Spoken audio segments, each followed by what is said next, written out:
Hello, everyone, and welcome to another Thursday night Bomb Band 6 Worlds Collide community race. I am one of your commentators, Seto Kaiba.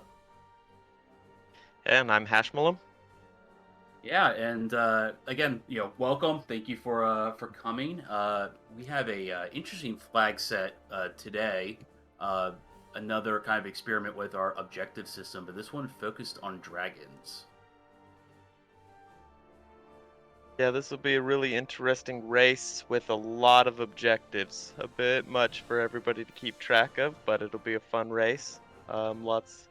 Thankfully, we've got the Schwantz tracking it, so he can stay on top of it, tell us all where we're at and where everybody's going. So they need to do 18 checks to unlock Kefka's Tower, as well as defeat all 8 dragons.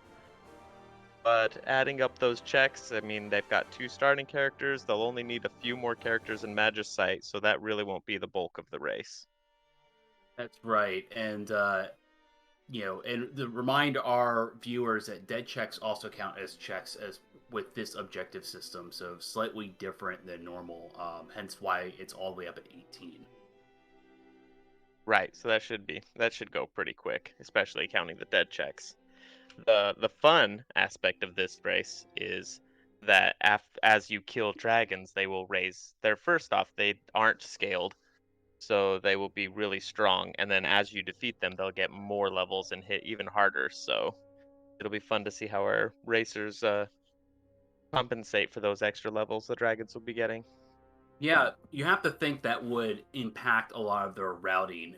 Obviously the dragons being unscaled means you can't necessarily take them at level 10, but by the time you hit 20 or 30, you might comfortably be able to do it. And you factor that in with all the good experience and rewards they give you, you probably want to try to take some of these out early, at least attempt, one or two in the early mid game. Yep, and we are live. We've got some interceptors running around. Oh, that's interesting. When do they have that as a custom sprite? I've seen it before when we did the Christmas seed. There was a whole bunch of different colored dogs that were supposed to be reindeer. So, Reindeer. I wonder yep, how exactly. um I wonder how like expression animation works with them. Yeah, that's interesting. I ran that seed, but I don't remember. Looks like everybody's doing their typical starts, going and looting Narsh, as well as Nobody War being slightly different, going down and looting returners first. So, Yeah, I mean, Narsh can be. Sometimes I feel like it goes in and out of the meta at the beginning. Whether you do Narsh right away. Some people like to save it in case they come back here for another check in order not to double dip. I personally don't like to um, leave the treasure behind, so I always hit it right away. But Nobody War might be waiting until he has a little bit more to sell before checking out those shops. yeah, I used to very much always do Narsh right off the bat, but I actually have been skipping it recently just to get the higher chest density in Narsh or somewhere else first, so that when I do go to, or not Narsh, I mean South Figaro, so when I do go, that I've got the money to buy things.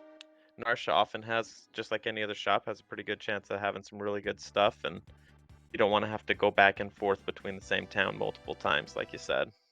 Sure. Of course, the flip side being you already start at Nourish, so it's very easy to land. So both strategies have their trade offs, and it's definitely interesting to see another runner kind of leave Nourish till later. We'll see how that plays out, especially considering the fact that I didn't see anything too terribly amazing from Nourish. So, watching something very interesting with all of our runners here, we've got the starting characters. They start with Edgar, Cyan, and then it was a random character who at this seed is Gao. We needed to start with Cyan and Edgar so that there wasn't any character hunt. All 8 dragons are available with just those 2 characters now with the new rules. That's right. And one of the optional objectives that was added, I guess not much of an objective because there's no condition tied to it, was an automatic dried meat at the beginning. So it's rather fortunate they started with Gao because now that check will be open for them and they don't have to do the normal dried meat hunt. Yeah, that so we were talking about that. We're like, "Oh, why do you start with the dried meat?" That wouldn't be very good unless you have a Gao, and lo and behold, they start with Gao. So that would definitely, I don't know about you, Settle, but that would be my first like actual check after looting for a bit. I would go do Gao's checks. I agree. I've been kind of a fan of Gal's checks recently. You know, you don't have a fourth party member, so you don't have to worry about swapping anyone out to do the belt check. You can just jump right in Surface Trench, get out of level 3, and then, you know, you're in IKEA where you're at more shops. So it routes in kind of nicely with, you know, checking shops at the beginning. And if it's, you know, too much, you can always hop out and go do, like, Cyan's check at Doma Castle, because that's right there. Um, Right, especially with how the Velt works. The Velt can be really, really mean if you've ran into a senior behemoth. If you've ran into, I watched another player who had ran into Inox was his only other fight, and so the Inox were jumping in and confusing and killing all his guys every time in the Velt. But if you do it first, you're guaranteed just a Lobo. Make it really, really quick and easy. Yeah, I know I've made that mistake before.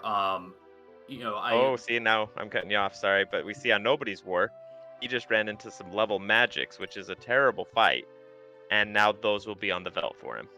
yeah, and same with Jack. Jack ran into a presenter in his monster box, and I believe presenter's also among the Velt pool as well. Oh, I didn't know he was possible. I believe so. I think I ran into him recently. Hmm. So we'll see if that ends up factoring in. But yeah, I've made that mistake you know, a lot with starting with Gal because I like to grind in South Figaro basement, and I've sometimes mindlessly done it without realizing, you know, thinking about the Velt and then kind of being screwed over with some slow plays. So definitely knock that out early, I would imagine. We already see Shadow Sid attempting to get that check already. And so Gao has Rage. I think that I don't know if that was even randomized that they have that, and he's got some good rages on there, so that'll be really interesting. And Edgar, who is was that a natural jump? I believe it was. Yep. Edgar able to equip lances and spears and the like, get 2 times the damage instead of 1.5 from jumping. And the better part is if you get a dragon horn to get multiple jumps, you can equip like an Atlas armlet or something that you couldn't unless you are a natural jumper. So that's a very strong start already with these characters that we have. Yeah, and I see Doesn't has already found a Pro Lance in South Figaro, so combine that with Edgar's jump, where, you know, finding a Dragon Horn is going to be very, very important. I also saw him pick up a bunch of Shurikens, but I didn't see anyone with the throw command. Maybe he's just picking them up because they're so cheap to buy them in bulk. I always do. Yeah, I'll Yeah, always buy 30, 40 shurikens. A lot of people just buy 20 of them because they're basically free. They cost right. almost nothing. You might as well pick them up in case you get someone with throw. I think it costs 3 grand to buy 99 of them, so it's, you know, very easy to do. Um, Exactly. But it's interesting seeing, you know, both Doesn't and Jack checking World of Balance Figaro Castle. Oh, I'm sorry. No, just checking World Balance Figaro Castle. You don't always see that. A lot of people like to route it in with World of Ruin, but it is a free check this early. So I can see the advantage of going there, even if it's a little bit slower. Yeah, and the scaling isn't too bad for this. I think the scaling's a 2.5 for most things. So it's not a full 3, but it is more than 2, so they do need to be a little bit careful and not let scaling get ahead of them. Yeah, experience said it too, so that's gonna be kind of important with the dragons. Just being mindful of kind of your scaling with it, but it should be a pretty much non-factor, I would imagine, for these guys. Yeah, shout out to our runners. Follow them if you haven't. Doesn't hasn't been playing a lot of seeds recently, but he's definitely one of the top runners. That's who I watched to learn how to play Worlds Collide when I first started roughly a year ago. Shadow Sid, Jax Brock, Nobody War, all really good runners, very active in the community. So give them a follow, watch some of their runs. Yeah, Thanks, Nightbot and the Schwants. and you know, while you're at it, you'll probably see a lot of these runners in our new tournament that I believe starts next week, the second annual Battle Royale tournament that we're putting on, which I think signups are still open for. Yes, Um, definitely. Signups are still open for. We need more people. yeah, it's Or it would be nice if we had them, I should say. We have a lot of I think over 20 already have signed up. So good because I think 20 was a cutoff for the pod configuration. So people will be split up into pods and have weekly asyncs, and the lowest time gets eliminated from each pod. So you keep playing until there's last man standing, essentially. So if that sounds fun to you, feel free to join. Everyone's welcome, regardless of skill level. I know that's how I got really good at this. Was I joined a tournament after maybe half a dozen seeds under my belt, and that was a good way to really learn from other people and improve. Awesome. Yeah, I haven't really participated. Did the tiny winter tournament, lost in the first race, so that's my experience with tournaments so far. So I'm very excited for this one. Hopefully that can last maybe a little bit longer. So And Doesn't is now doing the Serpent's Trench. Depending on what random encounters he finds, this could be a really big boon to kind of get some levels under his belt early. Meanwhile, Jack also finds the Pearl Lance and Shurikens. I also saw him pick up a Gauntlet as well, which would go really great with that natural jumping Edgar. Having absolutely, natural that jump. dude, Oh, fantastic damage. yep. Because it Yeah, frees up a relic, so you don't have to quit boots, and so now you can get away with doing a gauntlet, and really increase the damage on jumpers. yep, very common strategy. Any seed where you start with Edgar, you're gonna be checking that South Figaro shops as quickly as possible. See what they have there, just for knowledge. Hopefully you can buy all your consumables there. And I've seen some good gear out of it too. I saw that there was a cat hood early, which will help them with gold the rest of the seed. Great item to get early. As well as Schwantz pointed out, I don't know if this was in World of Bounce or World of Ruin, but there was an ice shield in the long walk barrel in South Figaro. I very rarely get that. Yeah, same here. Actually, I think that might have been a Thunder Rod. Actually, oh Oh, no, it was Thunder Rod yeah, and he World said ice shield. Balance. Oh, okay. Yeah, either one. If I knew it was a rod or a shield, an elemental shield in that barrel, I definitely walk the distance for it. So, Well, if you don't check it, it's always an Illumina. yeah, That is the rule. exactly.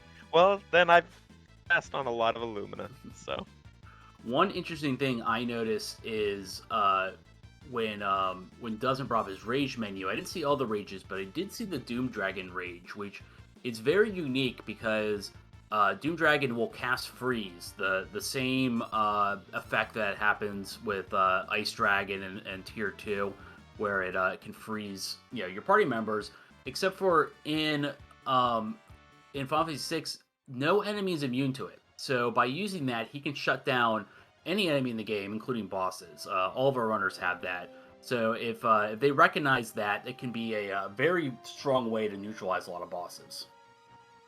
especially we see Nobody War finding an Inferno really quick. That's a endgame boss can be very tough. Yeah, you don't like to see that early, but if he grabbed that Thunder Rod that I saw Elise doesn't grab, that can really make a huge dent in him. But he does use the GT Behemoth Rage and has Meteor, so that will be able to do a bit, but this early Inferno definitely has a lot of HP. Absolutely. Hopefully that meteor can do enough damage to take out those arms though, so he doesn't start doing delta hit on his guys and turning them to stone. Right. Of course, the downside of that is the arms take a bit to die. Doing that animation a lot really is time consuming. So Meteor is not a fast spell. right, and that too. Personally, I don't like to take bosses at level 3 for this reason because at level 3 you just don't have a lot of damage even if they're at Ooh, that. and a shrapnel. Yeah. That's tough. So and his dog drops for 80 damage. That's gonna be a tough fight. Yeah, we'll see what he ends up doing. I mean, at this point, I would probably just reset out. This is at Doma Castle, I believe, correct? I believe so, yeah. It looks like it, so I didn't see him go in. And we see doesn't going over Okay, his. Oh, and he blocks the shrapnel. Sorry, go ahead. I was gonna say we see doesn't going over his rage menu. I didn't see anything mega impressive outside the Doom Dragon. But there are a few there's a few options. Rage is one of the harder abilities for runners. Even our most seasoned ones have a little difficulty with it because there are 254 rages, and it's almost impossible to memorize all 254. So a lot of us try to memorize the top 10, 15, 20, or whatever. And and it can be a little hard sometimes to know kind of what options you even have with rage. I am definitely guilty of that. I know there's a few rages that I know and like, and I'll use those, and that's pretty much it. So Yeah, I'll have up a rage guide in another monitor on races so I can sit there and reference it real quick. But obviously, even that scrolling through that whatever takes time. is impossible. So Hmm. I'm still only looking at a few in that case. And doesn't with the doesn't luck finding dragon horns available in the shop. Yeah, that's pretty much gonna set Edgar up for endgame. And when doing routing, a lot of times routing your character progression is important too. Like you have to constantly be thinking of not only what offense going to do now, but what is this character going to look like at the end. And so finding a gauntlet, finding Pearl Lance, finding a horn. I mean, he knows Edgar is done. He's he doesn't have to worry about maybe teaching a bunch of spells to him or can put a strength esper on him. It's good to have that peace of mind of locking up a few endgame builds this early. And Shadow Sid running into a really nasty fight and getting both of his characters, well, one of them dead and two of them stopped. Just had to take a reset. Looks like he's raising levels before he goes after any more bosses. But the dragon horn that we saw on Doesn't Screen was on Nakia, so I imagine most runners are going to take the Serpent Trench and will find that Yeah, dragon horn. if they stop, of course. And I see that Jack finds a red jacket in Thamasa. And that's one of those armors I always like to make a note of because if you find yourself needing merchant stats, sometimes you want to swing back around and pick up that red jacket. Yeah, absolutely. So Shadow Sid finding his way of getting some experience. Those Ings are undead.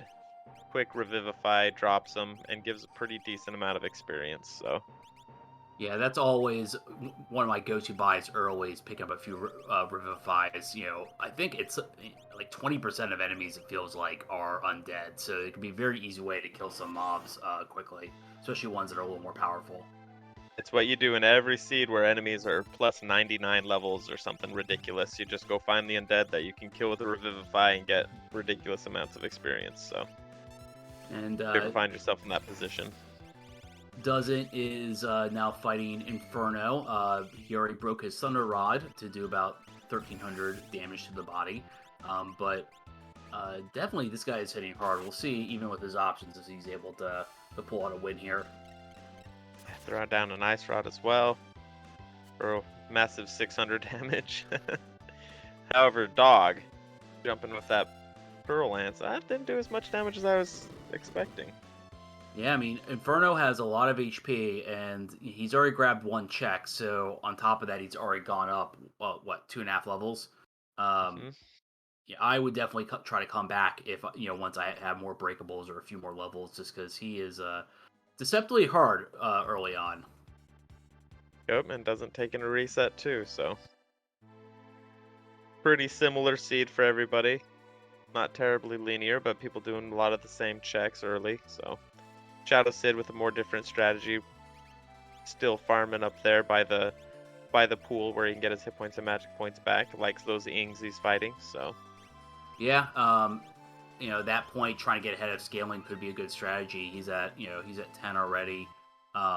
Meanwhile, doesn't dips into World of Ruin, showing off kind of a strategy I think that a lot of us are trying to build up, which is now with 1.0 we remember airship position between worlds. So trying to fly someplace in world balance, switch over to World of Ruins, maybe minimize Doomgaze checks or up your routing is definitely a skill we're all kind of developing. He showed it off a little bit there, and he finds Celeste in Figaro Basement.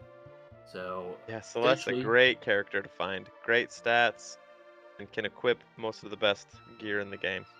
exactly. Like her and Terra, I'm almost always glad to see because odds are, even if they don't have a great ability or slightly lower stats, they will most of the time end up with, they have options, to be decent. And so that might get him his fourth character, depending on what boss he finds down here. In answer to Green Monkey, yes, they did start with Quasar, or however you pronounce that spell, but they Quasar? didn't have the magic points to use it immediately. But yeah, That was one of their starting lores. It So is. a quick economizer would actually go a long way. Quasar being a very powerful non-elemental spell. Yeah, that, Quasar, is that how you say it?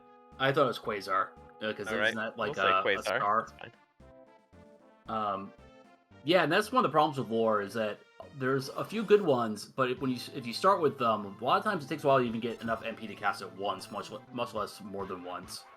Um, and doesn't find Narapa a pretty easy boss overall. That a lot easier than Inferno. So hopefully he should have little problem with him. Yeah, no, Narapa's very low hit points. The only reason it was difficult is if all your damage comes from magic, as Narapa has an automatic reflect on, but it never takes too much damage, so that should be a no problem boss for him. Oh, attacking with the Pearl Rod and getting the lucky Pearl proc. That'll help. Yep. Plus, he has Cyan with the Wing Edge, and Narapa is one of the few bosses that is susceptible to instant death. Even if you can't hit Doom directly, something like Wing Edge could auto kill it. So yeah, definitely an easier one. And Celeste has tools, an ability that I've become a little bit more of a fan of recently. It's not gonna carry you through Kefka, but early on, stuff like Flash and Drill can really do a surprising number of damage, especially Flash on Celeste with some earrings could be a decent substitute for magic until you get some good spells. Absolutely. And situationally, it can be extremely powerful too. Using the air anchor on like Narapa, for instance, the debilitator could be used to give new weaknesses to enemies who don't have what you need. Um, yeah, lots of good uses for a noise blaster is a fantastic way of taking out Katana Soul as well as other enemies susceptible to being confused. So yeah, tools has definitely gone up on the list for me as well. I On and def sell it if I have it, but otherwise, I think it's a fantastic command. I definitely like seeing deliberator strats. You don't see it often, but it's very satisfying if you can force a weakness on an enemy, then hit him with a fire 3 or something. Especially someone like Magic Master, you really feel Yeah. like you outsmarted them. Unless you're me, and every time you do it, it makes them weak to earth, and then weak to poison, and then weak to all these other elements that you don't actually have. And doesn't find his fifth character, Mog, a character that Jack had picked up that we forgot to call out, but only has Steel on him, which is not a great ability, so doesn't elects to leave the Moogle behind. Yeah, that's not a surprise there. Hog has okay stats, and he's got one check, which is not my favorite check. I'd sure like it a lot better if he could just use a warp stone at the top of Narsh Mountain, but in the world of balance, that is. I agree, and doesn't go into Ancient Castle. So since we require all 8 dragons, it means that if he's coming down here, he feels confident that he can take a dragon out, um, which is a little bit of a gamble this early. Because if he can't, he doesn't really want to be coming back down here a second time. Yeah, level 9. I didn't see him grab a bunch of Minerva. I don't know. Well, it'll be very interesting to see how he takes on this dragon Yeah, without Minerva or what am I thinking of? Super balls or some other items that would make that a lot easier. yeah, I'm curious because he also didn't heal at the save point too. So I mean, maybe he's electing to come back here later, but that seems like a bit of a time loss. So we'll kind of see what he ends up doing. I'm very intrigued to see what his plan here is. Seen a whole lot of meteors coming out this seed, a lot more than you normally would. It is a slow spell, but sometimes you got to lean on the little bit of a crutch they give you early on.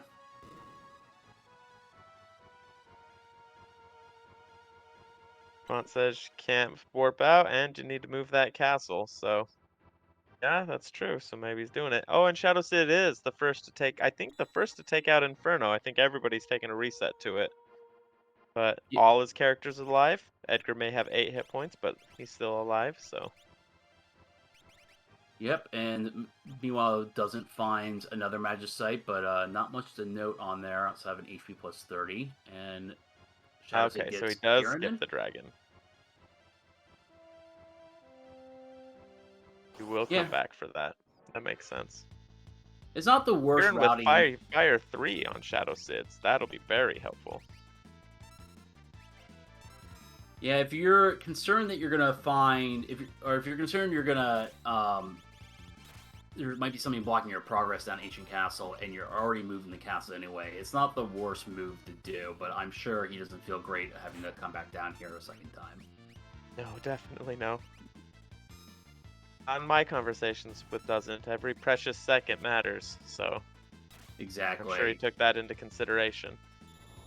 You know, because it really does. You know, sometimes you'll feel like you raced well, and someone will beat you by 10 seconds. You know, 5 seconds. We've all had cases like that in different races. So every second Absolutely. does count. Every optimization you can do really, it might be the difference maker. You never really know. So you always have to play as if it is. Oh, absolutely. And Doesn't is having a little bit of trouble with this Chimera. Having a hard time keeping Cyan alive. All his characters are really low. There he goes using... Oh, and the air anchor misses, so hopefully Doggo can finish it off for him. There you There he go. goes. That's good experience. Chimera is a little hefty. Not not the hardest enemy in the game, but this early definitely could be hard. He's deceptively beefy, I would say. And Jack's now at level 11, thinking he's ready for Inferno. We'll see. Is this round 2 for Jex? Has he been here before? I don't remember. Everybody's been doing it, so everybody's been going there and finding it and dying. No one insta reset it out. We'll see Oh, what. good question, the Schwantz. Doesn't grinding in order to take on the dragon? He's taking fights here. Why else would he be taking fights in the castle down here? Basic fights. Maybe that is his plan. That is a very good call. He's at 12 He's now. only level 12 though, so... And he's using sleeping bags here instead of wherever he's going. Maybe he'll give it a shot. That'd be fun. Oh, he's out.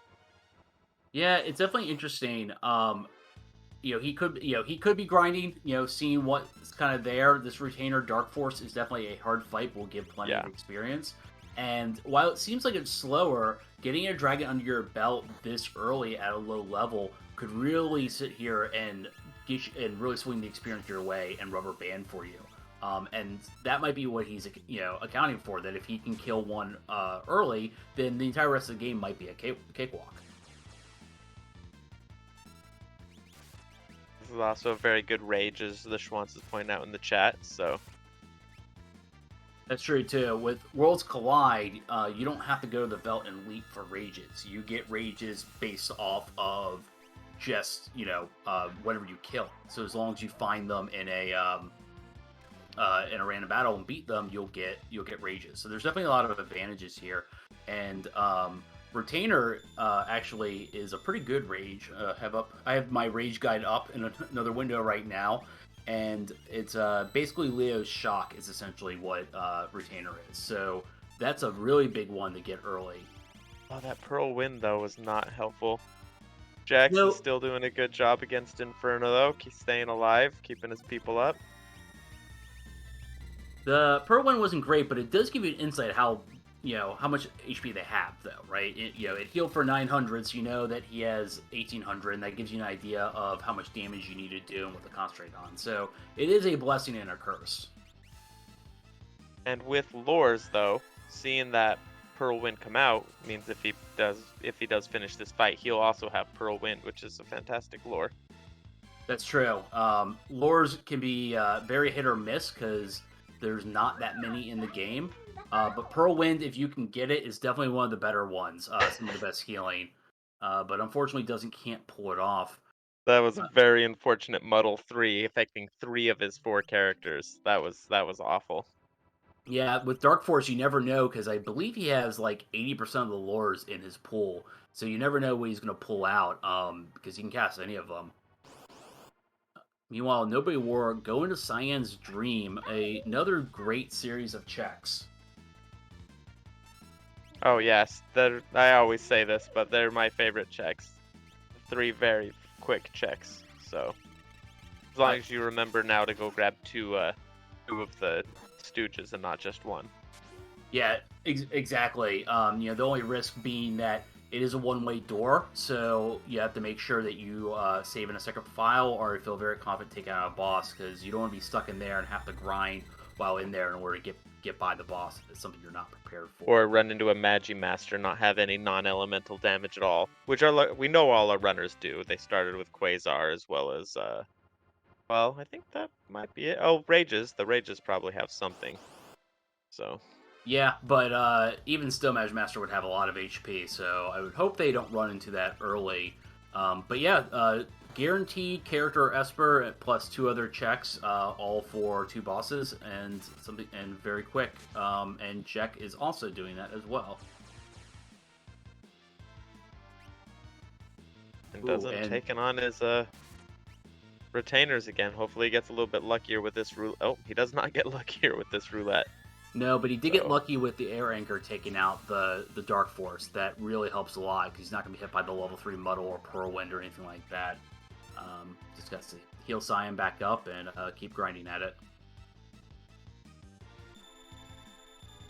You know, on Newbury War, fighting Ultras 2, and oh, there he goes. He seemed a little beefier. No, oh, he moved does to his he next form. heal when he moves like that? I was in a seed earlier where I couldn't do a ton of damage to this Ultros, but he definitely, I did enough damage.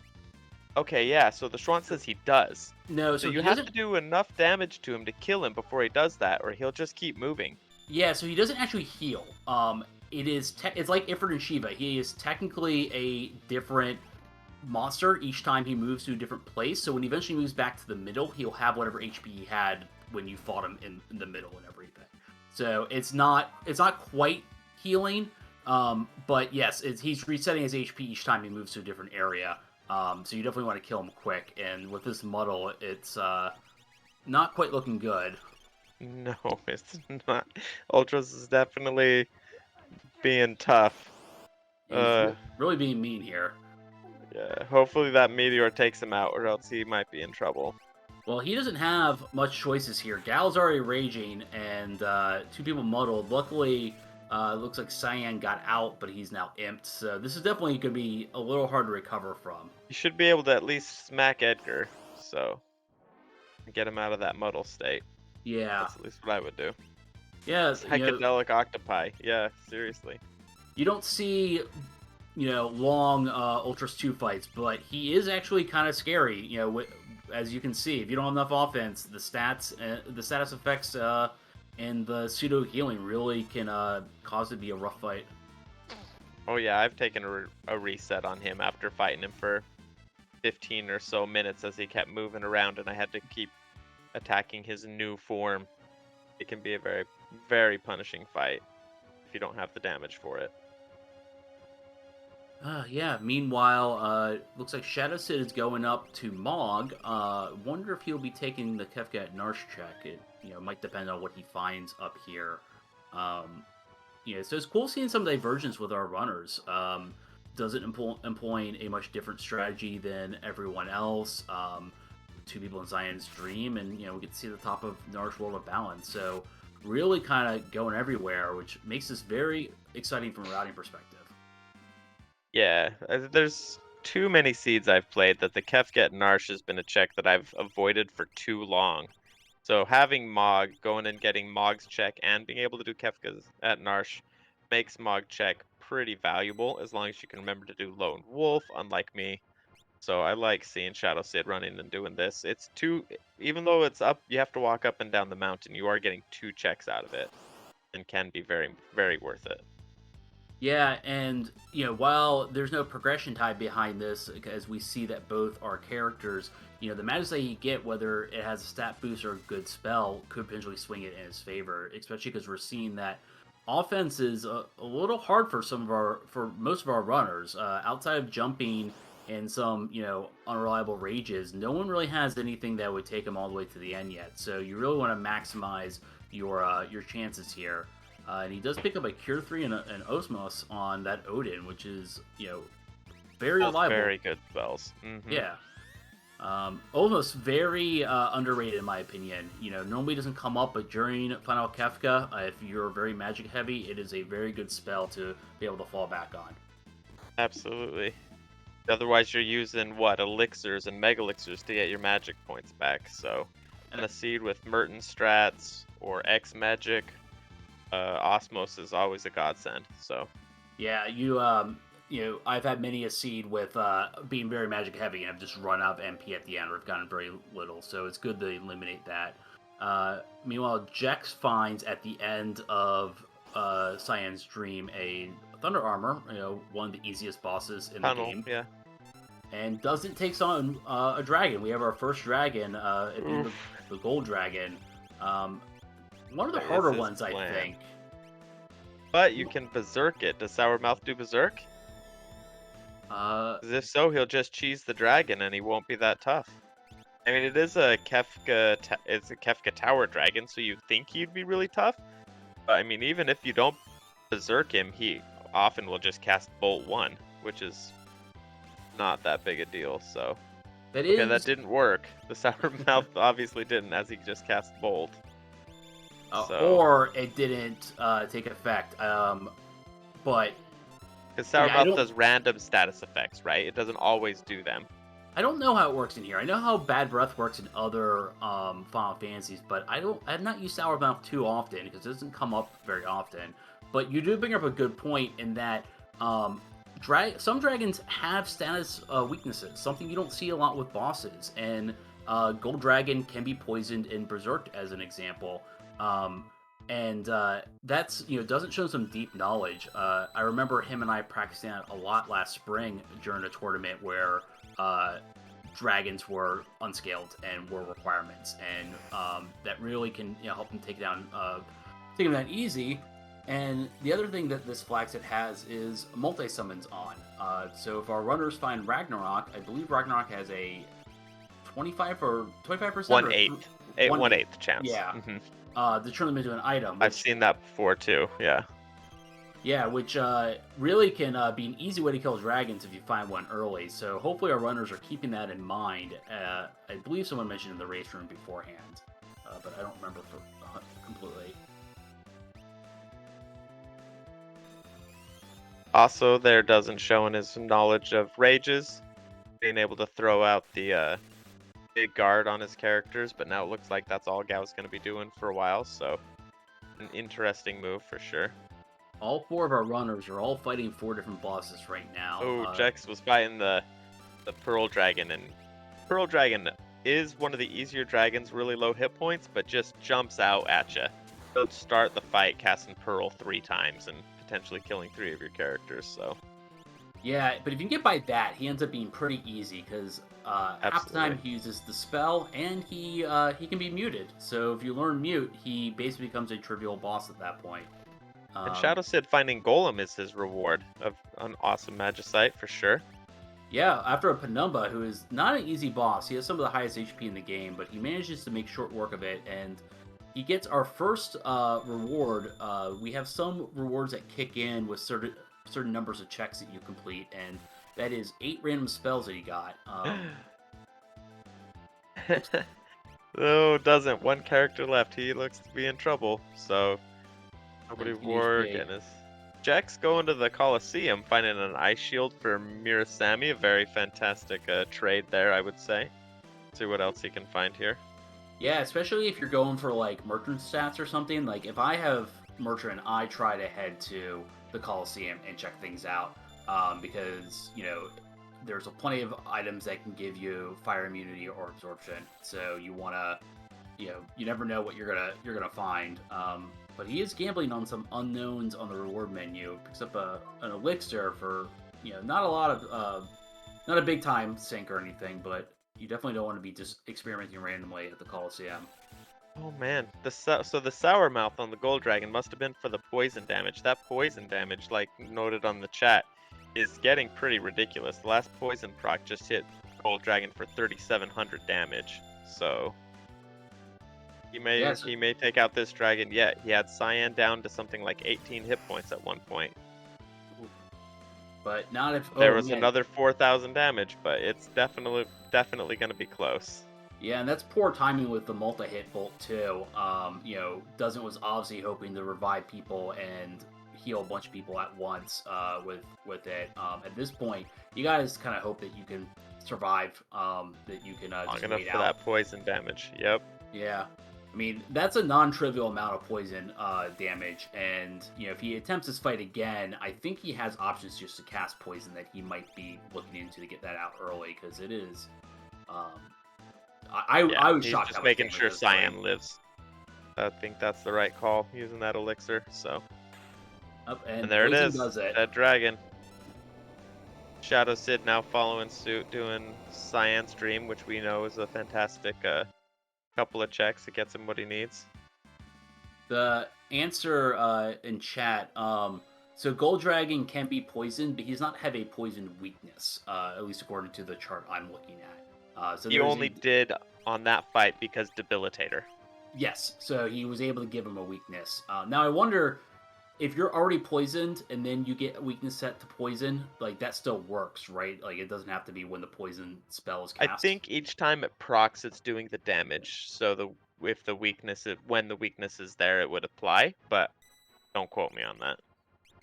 I did not see what item doesn't picked up from the dragon check though. Oh, I didn't either. So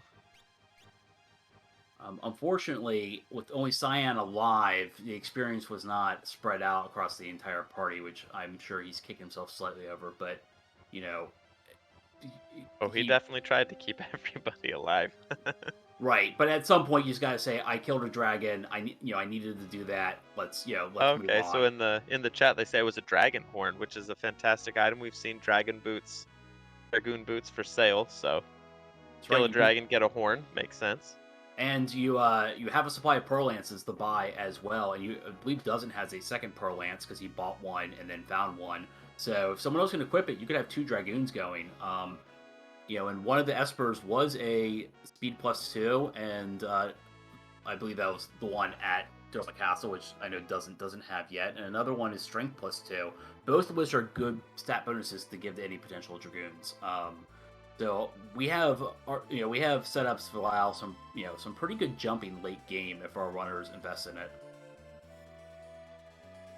Which is always a runner preference. If I remember right, I remember who a lot of our runners really don't like the jumping strats and will switch that out for a gauntlet or an offering or whatever they can. I'm a fan of the jumping strats now. I didn't used to be, but they've grown on me over time. So They are they are not fast or not slow, in my opinion. There are definitely slower strats, such as casting magic. Overall, the animation for jump is very quick, but you do have to wait longer for dealing damage. However, one, sometimes you can't control what you get in a seed, and two, jumping strats are one of the few ways to break, 9999 damage. There's not a lot of other ways in the game to break the damage cap. So even if it's a little bit slower, sometimes breaking the damage cap is important for getting by, say, sleep in tier 3. absolutely. Yeah, it's up there with offering and X magic. Well, X magic doesn't really count, right? Because then they can counter in between your two spells. So I don't think that one actually counts. But maybe casting quick or there's not, like you said, there's not too many things. A Genji glove. Operating, of course.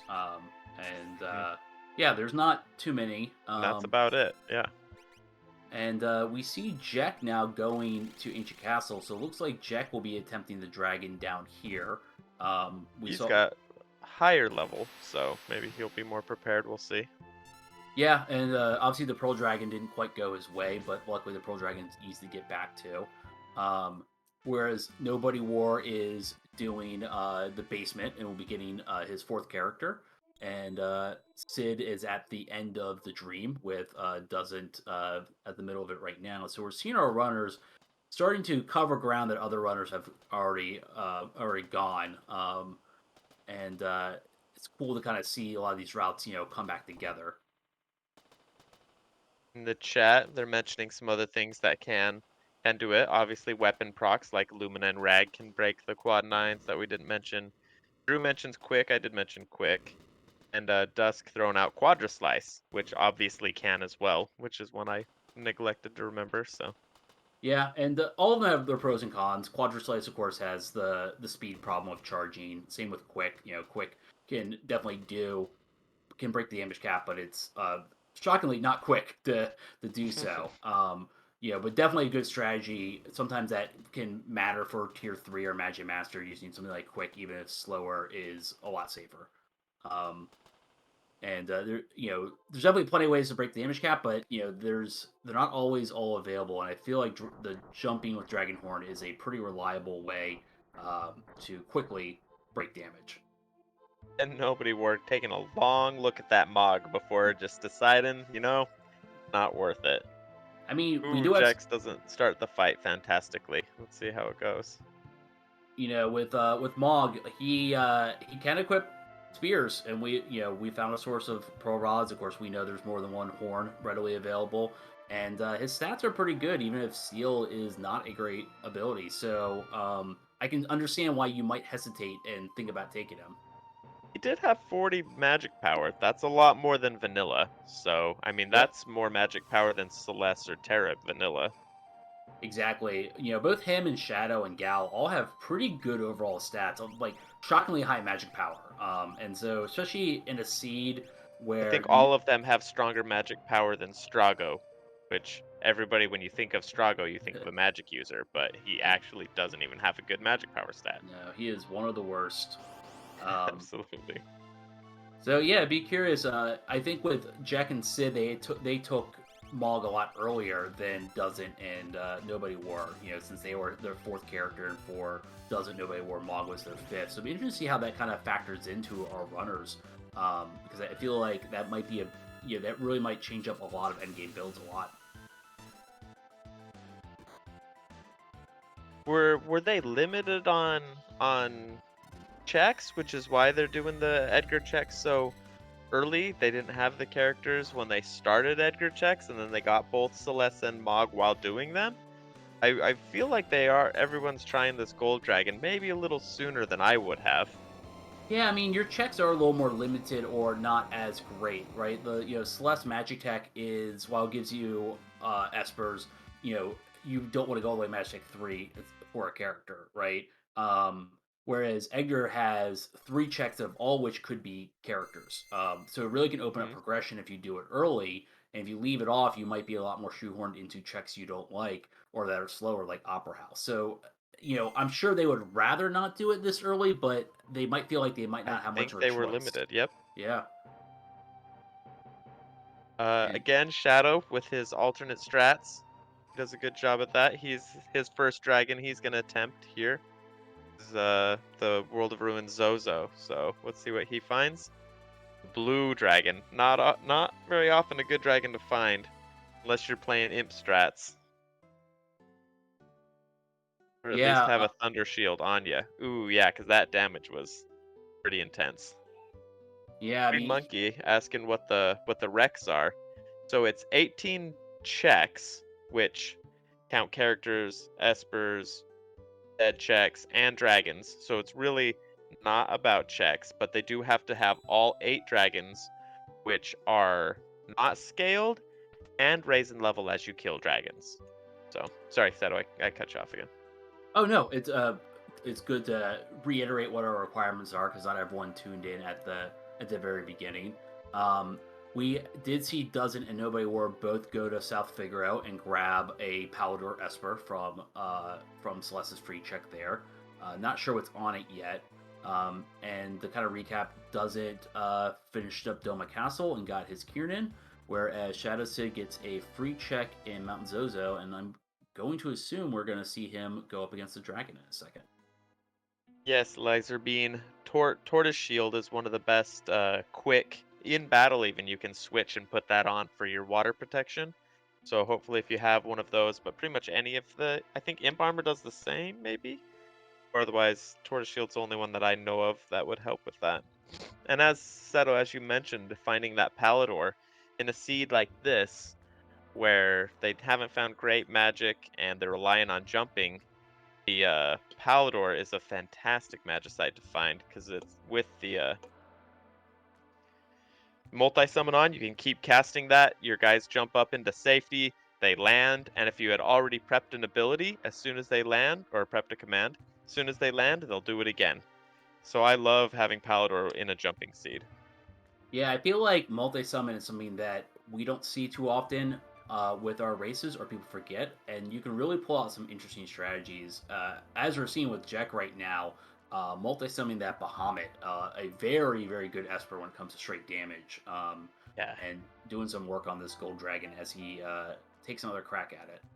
Yeah, he's taking this fight's going much smoother than the last one. So Meanwhile, Sid went to Mount Zozo, but actually warped out without fighting the dragon. I guess he's going to head he back fought the later. dragon, but it wrecked him.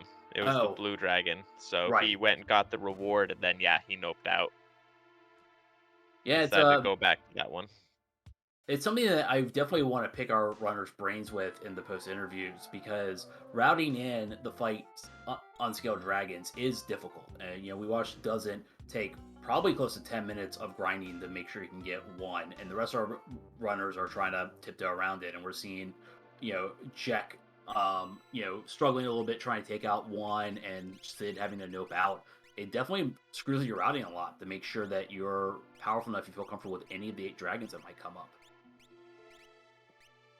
Yeah, absolutely. And even doesn't spend in those extra 10 minutes, it was still a close thing too. I mean, he was down to one character with less than 100 hit points, I think a couple times. So had that dragon cast one spell differently, he could have had to try that fight yet again. So very Exactly. interesting seed. A lot to balance. A lot to knowing. That's everybody new to Worlds Collide. That's the always the struggle is to know when you're powerful to do the next step. When you're powerful enough to start doing checks and finish looting, or when you're ready for Kefka's tower, when you're ready for a dragon. So, and this is different than our normal seed. So.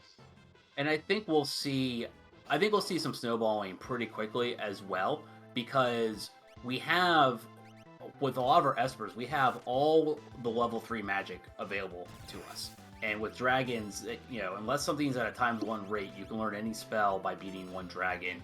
And with a lot of dragons being elemental, I think we'll see a lot more options for a lot quicker dragons in the near future for our runners.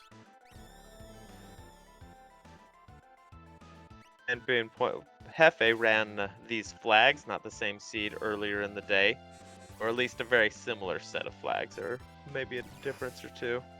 And he says that rage rings where blizzard orbs were high on his shopping list from the get-go. Yeah, absolutely. Elemental protection in a seed like this, where you have to take on these dragons, is going to be absolutely huge. So Well, especially with suddenly, when you have flame shield, suddenly a red dragon. Well, red dragon might not be the best example since flare is non-elemental, but having thunder shields and running into gold dragon means a walk in the park, almost no matter what your damage is. Yeah, and also with the random spells as a reward and with all the magic points, the odds of you falling into merchant stats are also increased. So it's just a safer bet to take Rage Rings and Blizzard Orbs if you get an opportunity when running the seed.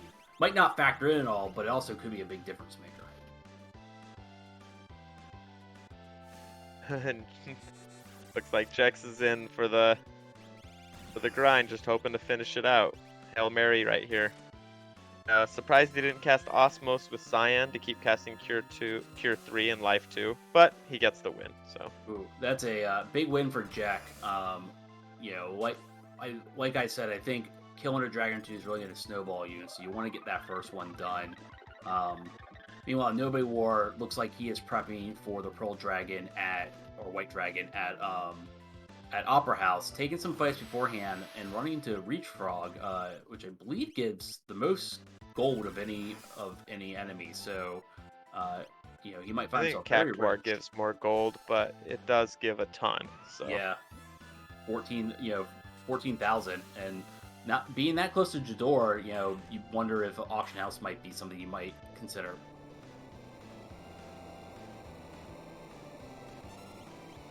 yeah, I haven't seen anything else super great in the shops to merit needing to grind and get a bunch of money, but maybe they've seen something that I haven't seen. So Yeah, I think just pearl rods or pearl lances are the only major thing I've seen, but nothing, nothing game breaking or anything like that. Um, doesn't climbing down from the top of Mount Narsh, and it looks like Shadow Sid will be attempting the Bolt Dragon here, the Gold Dragon, which will be his second dragon attempt, but hopefully first victory. Yeah, so far that's the only dragon we've seen killed, right? Is the gold dragon. So That's right. Jackson doesn't both have a kill on him. We have seen an attempt with Jex on a second dragon and with Shadow Sid on another dragon as well, but they were not successful, unfortunately. placing bets in the chat to see where the sixth character will be, whether they think it's Opera House or Magitech. Will they need a sixth character? I don't know if they're really going to be looking for him. How many more checks they really need before they Yeah, just finish out these dragons? yeah. So to remind our viewers, despite what our tracker says with the 7 and 10, it is just an 18 objective count to get to Final Kefka, with dragons each counting as a check. So our runners just have to get 10 other checks. They can be characters, espers, or dead checks in order to be able to go fight the final boss. So the only thing characters give you are more options for potentially quicker checks, but there is no hard character or magic requirement. Yeah, so I think with 5 characters, I mean, you're good. I always like having 7 because then you got your 4 strong characters and your 3 Moogle Charm mules, Mules, right? yeah. But by no means do you need them. You can go. I've done Kefka's Tower plenty of times with 4 or 5 characters. Yeah, it can be uncomfortable, especially if something happens like you run into tentacles or something like that in Kafka's Or Tower. you're relying on Dragoon Boots, Dragon Horn strats because then you have to put the Moogle Charm and switch it off right before the battle, and it can be a pain for sure. Right. And getting an update by our tracker, the Swans in chat. Doesn't is at 12, Sid at 11, Jax at 9, and Nobody War at 8, which means that Very doesn't, close. yeah, doesn't win killed every dragon right now. He would be one check over. And so I think we're going to see a lot of our runners get over the 18 required to get the Kefka's Tower, especially if they want an extra character or two. Doesn't already feeling good about his gear, not even looting anything, and not even the close chests in Magitech. Nope, and this is a good pick on his part. You knock out 2 quick espers. At this point, he might just be trying to get as many espers quickly as possible in order to get his checks up. You think he'll warp out after the second one? I think so. I think you're right. I think you will too. It's such a long check. And you're going to be fighting a lot of bosses And anyway. you won't need the experience. Right. You'll get that from the other dragons. Yeah, unless you Meanwhile, want to grind, but I really doubt he does, unless he needs it to beat the next dragon, but I don't think he will. no, I think Ooh, he's finding a in white dragon in Opera House. Again, that's one that Nobody War should be able to beat. Yeah, Nobody War is doing a lot of great damage, and hopefully this dragon will not be that bad. Especially, it looks like he's in his Dispel loop, which makes him pretty trivial. And Sid fighting Gold Dragon down at the Ancient Castle, so he should hopefully be our third person to take out the Gold Dragon. Yeah, that's a new thing. We gotta reprogram our names, Green Monkey, or I don't care for the streamer says in the chat. Forgot the dragons counted. So previously in point 9, dragons never were considered a check, right? But now dragons are considered a check like any other character Esper gaining check. Do they increase progress normally, like in a normal standard race? So on a standard race, I believe they increase progress if they are a requirement. Okay. I don't think they increase progress if they aren't required, though. Okay. I think. That's how it was at least before. I don't know if that's changed. So. I guess now is probably a good time, too, to just throw out a plug for everybody again. Follow our racers' names on the screen.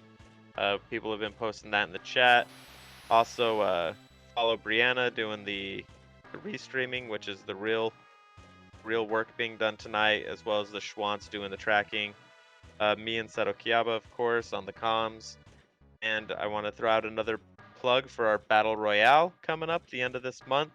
We have a tournament style um, competition that Seto mentioned earlier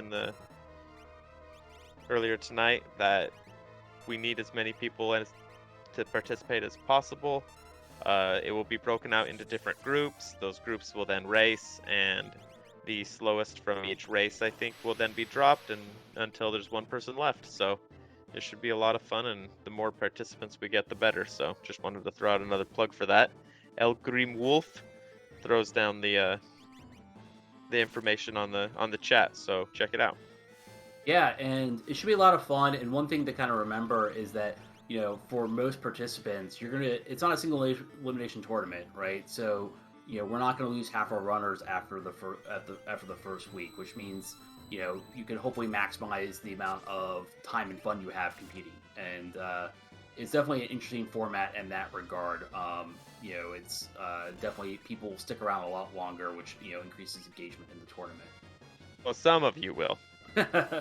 Right, so some has of to be us, knocked out. some of us are gonna get knocked out in the first round, so which is still fun.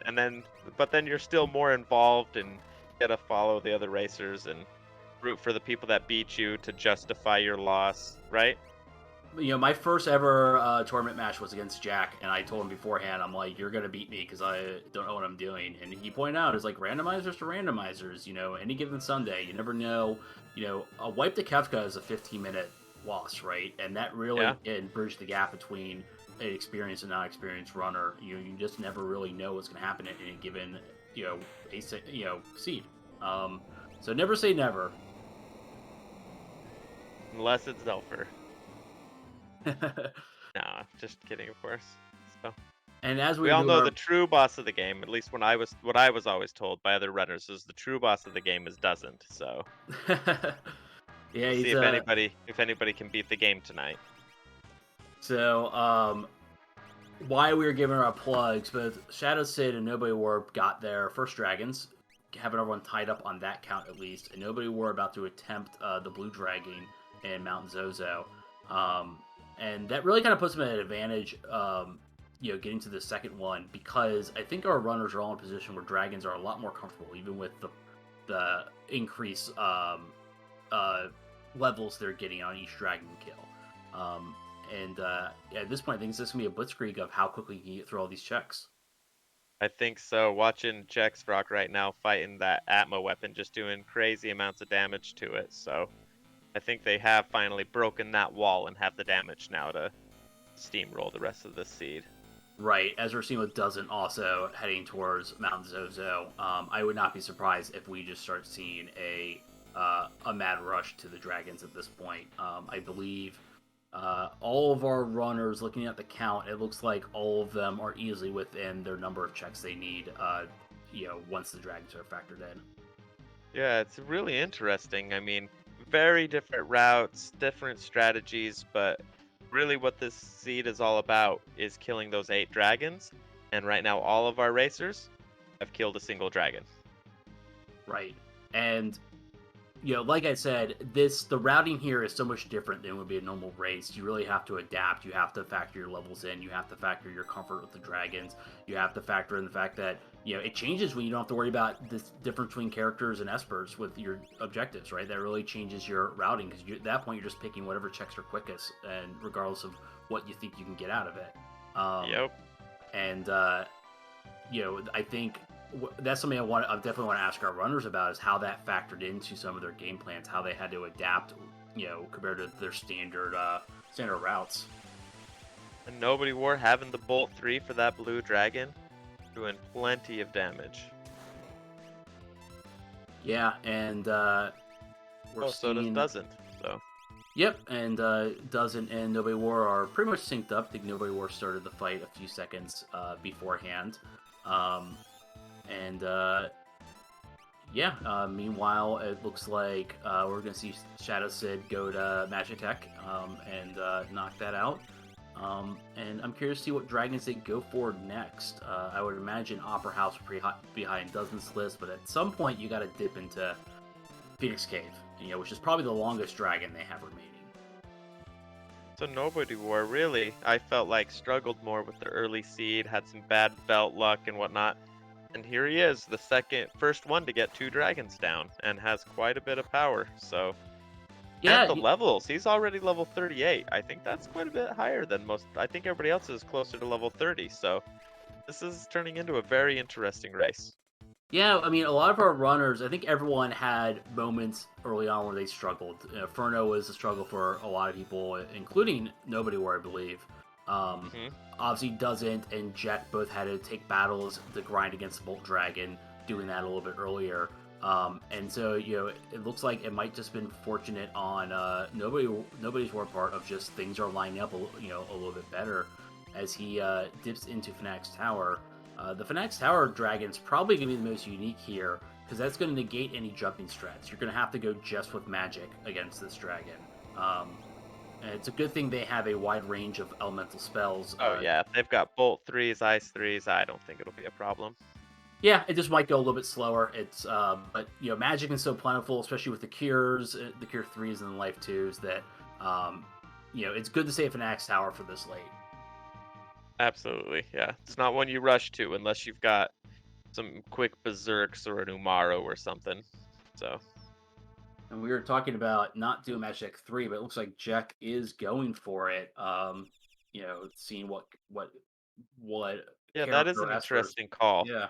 Yeah, I'll want to ask him why he decided to do that. So again, I don't think he needs the grind for the levels, but maybe there's some gold that he was wanting to buy a specific item. Ooh, nobody were finding the experience egg right by that dragon in the Fanatics Tower. Yeah, he thought about putting it on someone. Looks like he might throw it on Gao. Though he took off the Moogle Charm. I don't know if he's going to remember to Maybe put it it was back just for on. this fight. Hopefully he remembers to put it back on. Yeah, but I mean, it's not a bad idea if you're just giving it. You might get an extra level or two out of it. I mean, we know we're gonna get a lot of experience fighting all these dragons, right? So throwing that on someone even Absolutely. this late, you're gonna get some value out of it. Ooh, that Ice 3 just wrecking Red Dragon there.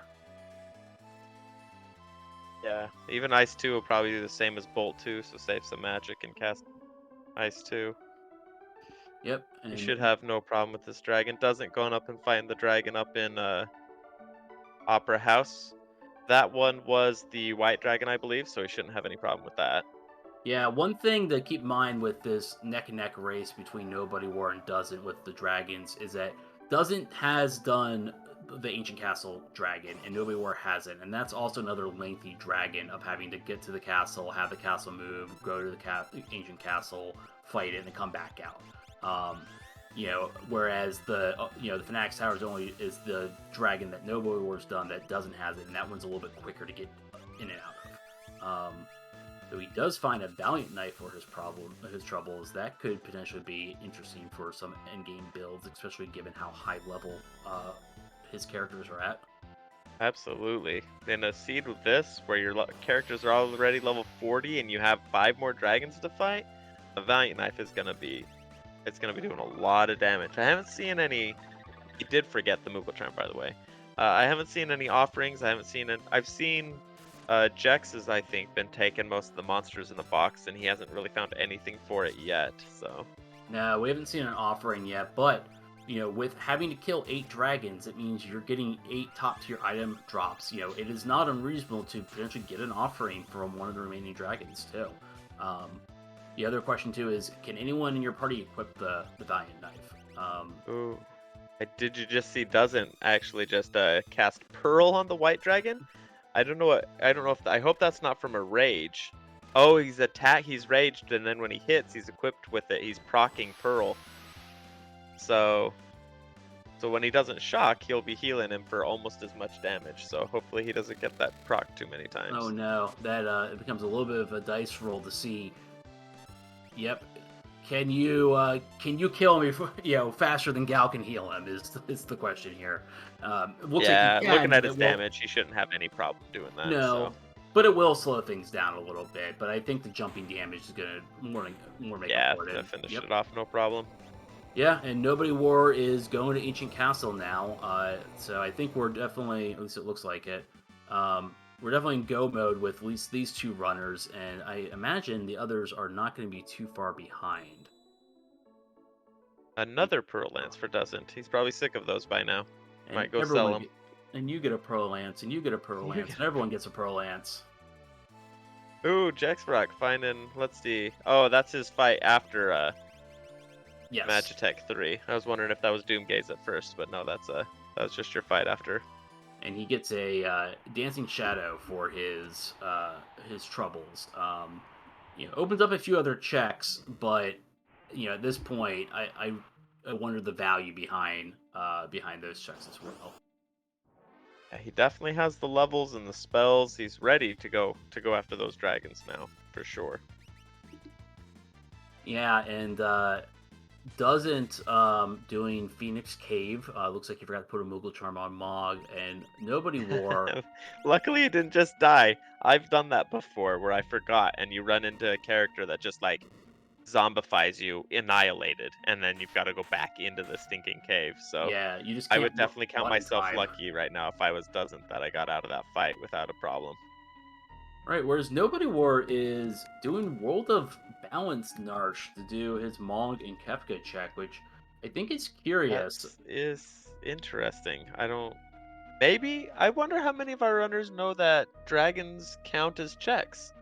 Maybe they're worried about getting to those 18 checks without counting the dragons. That is potentially true. I know that was my first reaction when I saw 18 checks. I was like, "What the heck? That is a lot of checks." Um, Hmm. I would think with 18 they would have maybe looked into it a bit more because it's very very rare that we need 18 total checks. So yeah, it could be that they're not aware of that, and if that's true, then that could be a huge difference maker between a lot of our runners. Shadow said, yeah, as Brianna says, 18's really not a whole lot. No, when you need 8 dragons, I mean, it's not normally a lot, but with the dragons, it's very few. So, Yeah, Shadow said also electing to take Magitech 3, which I find very interesting. yeah. 18. I take it back. 18 isn't too much. Standard race used to be 7 characters and 10 espers, which is of course only 17 checks. So 18 is only one more than that. I think it was sticker shock of seeing it as one big number and not split into 3 smaller categories But was my initial reaction. yeah, but even without counting um, dragons, 18 isn't as much because the dead checks also factor into that. Yes. So even though it's 17 for a standard race, how many dead checks do you find on average in a standard race? It's gonna be several, I imagine, unless you're shooting for a sub 110 like Drew. You're typically gonna, if you're me, it's probably more like 4 or 5. So I would say a standard race is closer to 22 checks, Yeah, and as Swans pointed out, unless you're Zelfer. Then there's no. What's a dead check? You mean you don't always get characters and espers? Huh. that was Swans last week. He didn't get a single dead check when all the rest of us got a whole bunch. Yeah, Um, see, it can happen. and chat pointed out that it could potentially be they feel like they're under leveled, that they want a little more experience before they can fight the other dragons, which definitely is a case to be made. You don't want to get all the way into someplace like Ancient Castle and then find that you can't take on whatever is down there. But Jack making short work of the Pearl Dragon and doesn't run into Ice Dragon in Phoenix Cave, which is probably the easiest dragon in my opinion. He can be. I definitely agree. Unless he opens freezing your whole team. That's He true. can definitely be a jerk as well. Otherwise, yeah, he's a pretty easy. I think the Pearl Dragon, who again we just talked about situationally, is easy, but if he pearls you 3 times and kills 3 of your characters, he can also be a jerk. I think he's usually the easier dragon for me. But Ice Dragon, as long as you got some fire magic and he doesn't freeze you, should be a quick fight. Yeah, and doesn't find a Ragnarok on the corpse of that ice dragon. One thing to keep in mind with some of these top tier item rewards for the dragons is that everyone's going to get all of them, right? So just because you found a Ragnarok there, some races, if I find a Ragnarok at a dragon, I'm hoping that maybe some of the runners didn't go fight that dragon. But everyone else is going to end up with that Valiant Knife. Everyone else is going to end up with that Ragnarok. All you can kind of do is hope that you end up finding something that can help you out in the long run earlier than your other runners. Yeah, hopefully you get the key items sooner. Experience egg, for instance, that's up here by this dragon. We'll see if doesn't checks that chest and gets that experience egg. Of course, in this level, or in this seed, with the levels that we're getting, the experience that we're getting, maybe those experience eggs aren't as fantastic as they could have been. No, I mean Only if I had grabbed it early. I had a seed where I got 4 experience eggs early, and I had to fight all 8 dragons. So by the end of it, my characters were all in the mid 60s when we were going. So it made it a very easy Kefka fight. yeah, with looking at dozens levels there, I don't see if even if I picked up the experience egg of Alisem, I don't think it'd be worth menuing to put it on. I mean, Gao has 6 or 7K, HP as an example. I'd put I it on. I'd definitely put it on. I at this point, you're only gonna be gaining a level or two per dragon. Especially if it's like you're de-equipping something like an earring, is it kind of worth it at that point? Right. The slower fights for the experience egg. Is it worth it? Yeah. Right. It's a hard balance for sure. I don't know And, what the answer is. and in his case, he's so powerful, he's probably not gonna be bothered checking a single check anyway, or chest anyway. So it was probably a non-factor whether he would even run into it or not. Again, showing that he knows what the dragons are weak against, casting Muddle on the fire dragon. And Nobody War doing World Balance, Opera House, and Finding Goddess. Definitely has, the stats for it, but it's still going to be slightly problematic in longer fight. It's one of the nastier bosses in the game. Absolutely. See, it depends on what she brings out. I like to Ice 3 Goddess as well. Don't want to swing a rag at her, she'll just make it so you swing it at yourself. Shadow Sid going into Kefka's tower. I imagine he's trying to take out maybe the dragons here early. Because he's loading one party, so he's gonna he's trying to go kill the dragon there quick. Yeah. Interesting strategy. I wonder why. Probably because it's quick. It's quicker than doing a Phoenix Cave, and you're getting experience for it. So, the longest thing, of course, is this long cutscene. But running up to fight a dragon on path 3 is not terribly long to do. I would argue probably it's quicker than anything besides Opera House and maybe Mount Zozo when it comes to finding and killing a dragon. True. Jack's finding a Minerva, we say. Nice. And the murder child is the reward at Opera House. Checking out that realm, seeing if he wants to use her. He does not. Nobody war. It'd be tempting. It's 55 base magic power, which is absolutely insane. And you're fighting dragons, so MP is going to be a thing. But you're going to get plenty of magic points. But the question is whether it's worth having no offense for a dragon or two while you raise realm back up. And nobody were electing to thinking that no, it's not worth it. Schwant's pointing out you can also kill Inferno boss for more XP. Inferno and endgame boss gives plenty of experience points. He'd be a good fight now. Well, you only don't want to find Inferno in the early game or as a statue. Otherwise, he's a fine target, in my opinion. He's usually rather easy. Yeah, instead, he's finding Leader, who not only is a joke, is not going to give him any, he gives an okay amount of experience, it looks like, but no MP and everything. But that was obviously not the point of coming here, and Nobody were finally doing that ancient castle now. Now that he, I assume, feels a little bit more comfortable. So we'll see him speeding down there, and Jex being the first to check the Ice Dragon spot at the top of Narsh, with does it not that far behind him. With Fire 3, should have no problem with that Skull Dragon. And it's a Dirt Dragon Shadow Sid finds, who does not open with Quake at least. Dirt Dragon weak to water magic, so it's nice if you have water edges to throw. Otherwise, it's not something you use his weaknesses. So casting float on his own characters to keep him alive is a good call. Nice and safe. One thing that you kind of wonder with Sid's strategy compared to our what our other runners might do is these are obviously very quick dragons to go in and out and fight. However, you have to come back through here anyway when you're doing the final dungeon, and so you wonder if how many people are going to do Kefka's Tower as you normally would and fight Dragons 7 and 8 with half party strength in order to maybe maximize their time. With the experience and the levels that they'll have, I think if I was running this, I would have saved the 2 dragons for the end and not front-loaded a team. The way he's doing it, he'll get more experience for more of his people, but I think there's plenty of experience to go around.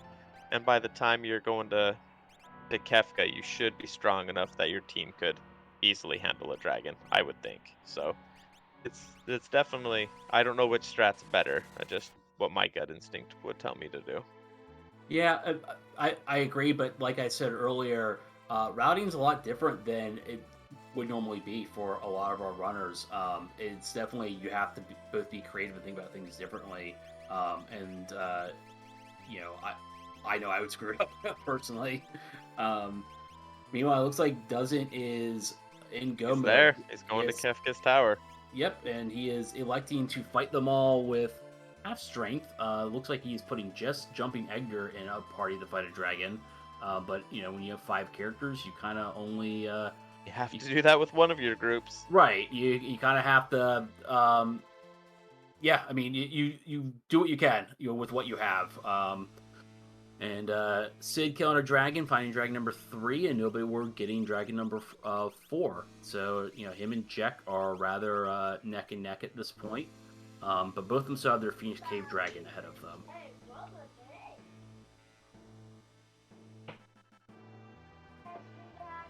Yeah, with Dozen already at Kefka with 6 dragons, he's going to be pretty hard for these other runners to catch up. So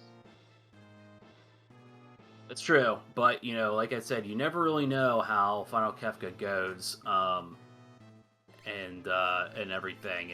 One wipe could bring someone very close behind him. and Shadow Sid doing the same strategy, loading his team up at Kefka's Tower to go kill those dragons with a full party. Sure can save you from fighting a dragon that takes several tries because your split party wasn't strong enough. So It's very true. it's the safer strat for sure. And Jack coming up and fighting the Fanatics Tower dragon. Definitely smart of people to wait, later to fight this dragon, especially with all the magic in the seed and knowing that you're guaranteed random spells. You want to have as much magic as possible when taking on this dragon, just due to your other offense, being taken away from you. Doesn't being careful casting flow on his character beforehand, knowing that the dirt dragon is still around, but it's not this one. This is a storm. He had a 50% chance. Something I probably wouldn't have thought to do until after the fight, so very clever. Yeah, that was very smart on his part. I also probably would have not had the awareness to do that, but that is important. And I'm sure that factored into what members he picked for his party, knowing that he only had Storm and Dirt Dragon left. And using that kind of knowledge it's all there, it's all available to all of our runners, and that's that Gao speed is ridiculous too. Yeah, he must have had the speed +2 Esper on Gal for a long time. Yeah. Speed, I always thought was was not a very good stat, and it's not in small doses. But when you really focus on it, you can really see how much it matters. Yeah, speed I think is definitely an undervalued stat. It can easily be the difference of an easy Kefka and a hard Kefka. If you get enough turns and can wait trick and not allow Kefka even a single turn because you're fast enough, it definitely makes for an easy seed. So. Well, of course, there was also the +45. Yeah, Brianna just pointed that out. I forgot. I was just remembering that as you typed that. Everybody got +45 speed after 6 dragons. So all of our characters are going to have crazy good speed because, 45 already is fast. +45 when your characters have somewhere between 30 and 40 speed just means your characters are more than hasted. So... Yeah, it'd be interesting to see how our runners deal with the increased speed. Unlike other stats, one of the things that is kind of a downside about speed is that, the time it takes you to menu or even to switch to another party member when you have really high speed is most of the ATB bar, like even just hitting Y to switch to another party member. So a lot of times it's hard to take advantage optimally of high speed. You're seeing it with right now it doesn't with these bosses, but that's because with a party of one you don't need to worry about multiple people's menus and everything. You really see the difference. When you have a party of four, it's a little bit harder to really capitalize on that. Yeah, what was the requirement to get auto haste? Because it's plus 45 speed and auto haste. I saw that was a potential, which is, as we know, absolutely Five ridiculous. dragons. That's so much speed. Yeah, the recap. 5 dragons. So they all have that then. Yeah, I have so 6 dragons at least. the recap for our for everyone. What we have is if you after 4 dragons, you get the 45 speed increase. After 5 dragons, you get auto haste. After 6 dragons, you got an Illumina, and after 8 dragons, or after 6 dragons, you also got you learn blitzes, and 7 dragons, you get dances and rages, and lures, and then looks like nothing for 8 dragons actually. I guess the rule for 8 dragons is you can go beat the Yep. game. There you go. Yeah, it doesn't just get his. Oh no, I guess that was his 7th dragon. I didn't see him get anything for it, but it must have been his. Oh, it says 8, but I didn't see where it said Kefka's tower objective was available. Does he not have? He has 18 checks. Oh, Yeah, did it say Final Kefka and I just missed it? yeah, I bet you missed it because everything else seems Okay. to add up that he should be good. I think if he Yep. wasn't, we'd be seeing him warping out or something. So odds are he's probably in a good position. At the end of the battle rewards. Oh, okay. I just missed it then. Good. Yeah, it's A separate weird. announcement. I've seen that with dragons where, like, for instance, the dragon level stuff, I think is also in the battle, but I've seen other dragon objective messages be after you kill the dragon. Oh, Yeah, interesting. yeah. Okay. I need to look more into it, but I've definitely seen sometimes it flashes at the end of the battle, and sometimes it flashes when you get back to the overworld screen or whatever the case may be. It's a little bit weird on that front, so it's very easy to miss with dragons sometimes if you have objective rewards tied to them. Yeah, I'll definitely pay attention to that. The rest of the seed. I think it's why you're seeing things like that's why we didn't really notice the Illumina that doesn't got at Dragon number 6 because it was mentioned in the battle screen. Yeah, I've seen people with it, but I haven't seen. I did not see the announcement or whatever you want to call it. So it doesn't. That dog jumping for 9K a jump means this is going to be a pretty quick Kefka's tower, I believe. Yeah, he's pulling an airbud there, just really getting some high Yeah. air and dunking around. Meanwhile, Was that Shadows. Jax cast an Ice 3 on the Ice Dragon? Another That interesting strat. it must have been maybe a misclick on the menu. Misclick. Yeah, I've definitely done that before. And Shadows said going to try to fight Dragon number 5. So it looks like all of our are kind of in go mode here with their dragons. They're just trying to blitz through it. Nobody War will be in Kefka's Tower in a minute once he gets by this dragon here. Was there a bonus for Vigor too from one of the checks, or that damage just seems higher than what I would have expected it, and everybody's doing it, so that's what I was wondering. No, there's no strength bonus. I think it's just the fact that they're probably all level. They're just 50. so high level. Yeah. Yeah. And Makes sense. also keep in mind he's jumping with a Pearl Lance on a Dragon Horn and Gauntlet as well. So. Yep. Yeah, it was also against a Sir Behemoth, so the second form is also weak to Pearl, so that probably helped things out a lot too on those numbers. Oh no, he had an R Lance equipped. So no, he's just naturally buff like that. Just that strong. Yep. His Vigor is 125. So maybe he must have had a Magicite with the Strength +2 on that dog for a long time. So. Yeah, the Shoat Esper had a Strength +2, and all of our runners end up with that early. I don't remember exactly where they got it. I can say it in a second, probably. Vigor 120. Kieran Strength +2, as the Schwanz says. Which, yeah, Kieran was one of the first Magicite grabbed, I think, by everybody. So Uh, according to the tracker, Kieran is actually speed +2 and Shit was strength +2. that sounds right. I remember Kieran being speed +2. Yeah, Sounds right. Kieran was at Doma World Balance, whereas Shote with the strength was in Schwantz Dome agrees with G1. you. He just says he doesn't know how to read. So Okay, you typed it right in the tracker, so so you had it right.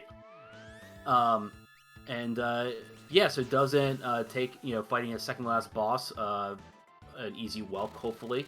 Though his damage is a little bit lower, so hopefully we can kill him before he goes hiding in his shell. And oh, yeah, he does.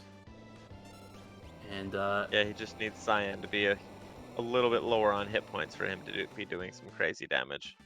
yeah, and we're gonna see. The rest of our runners are pretty close. Jack is getting into Kefka's tower right now.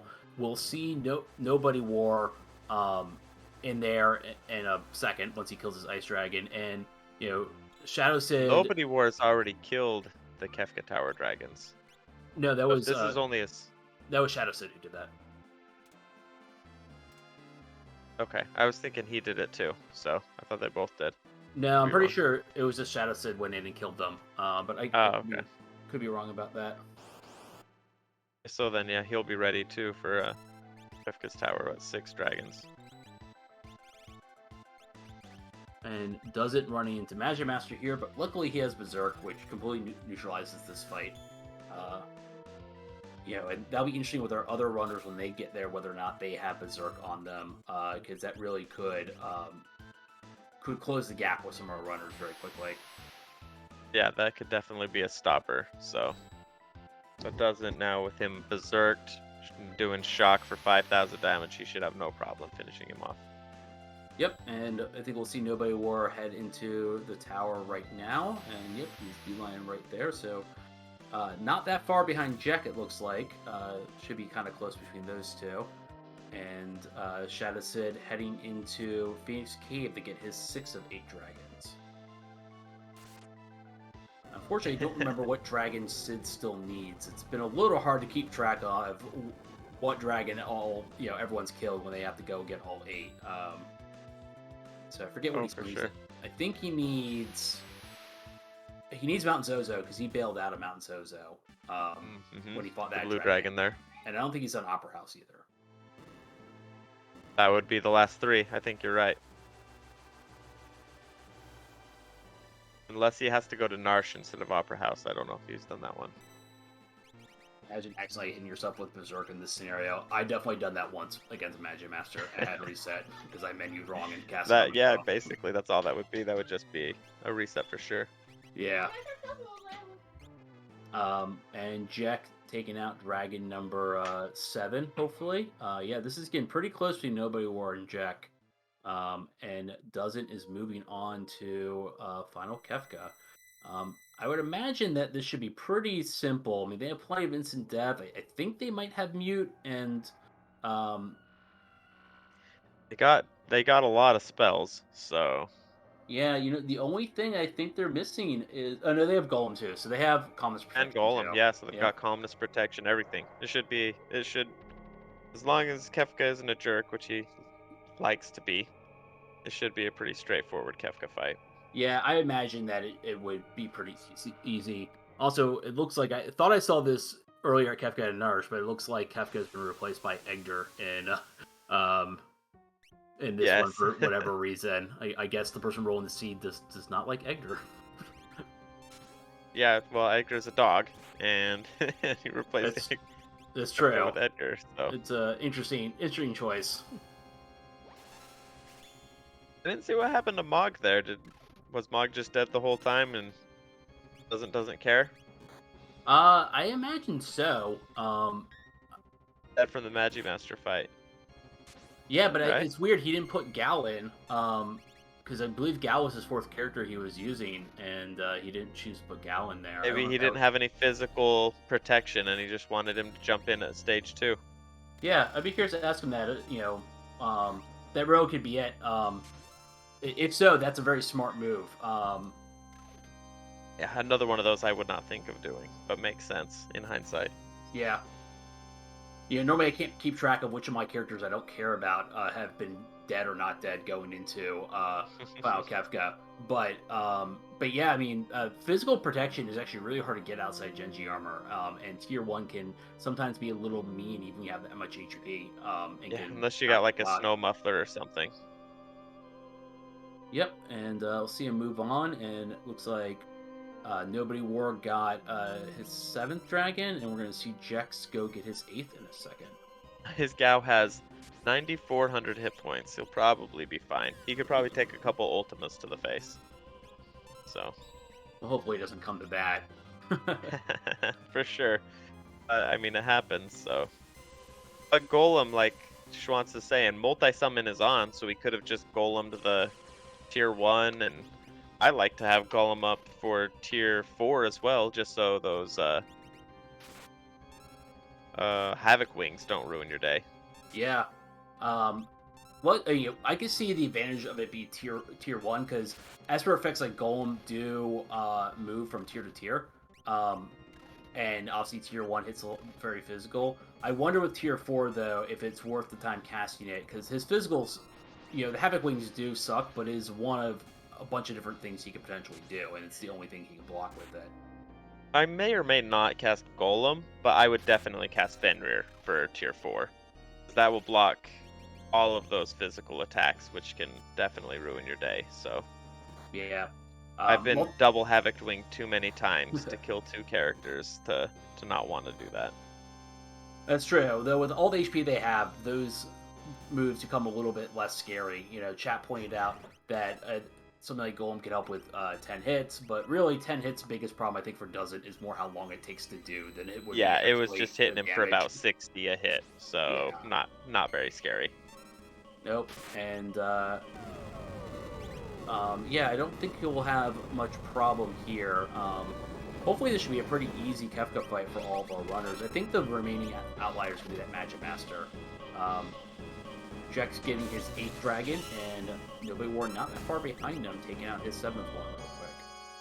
Or his 8th one, sorry. This is his 8th one he's on. Yeah, very close between the two of them.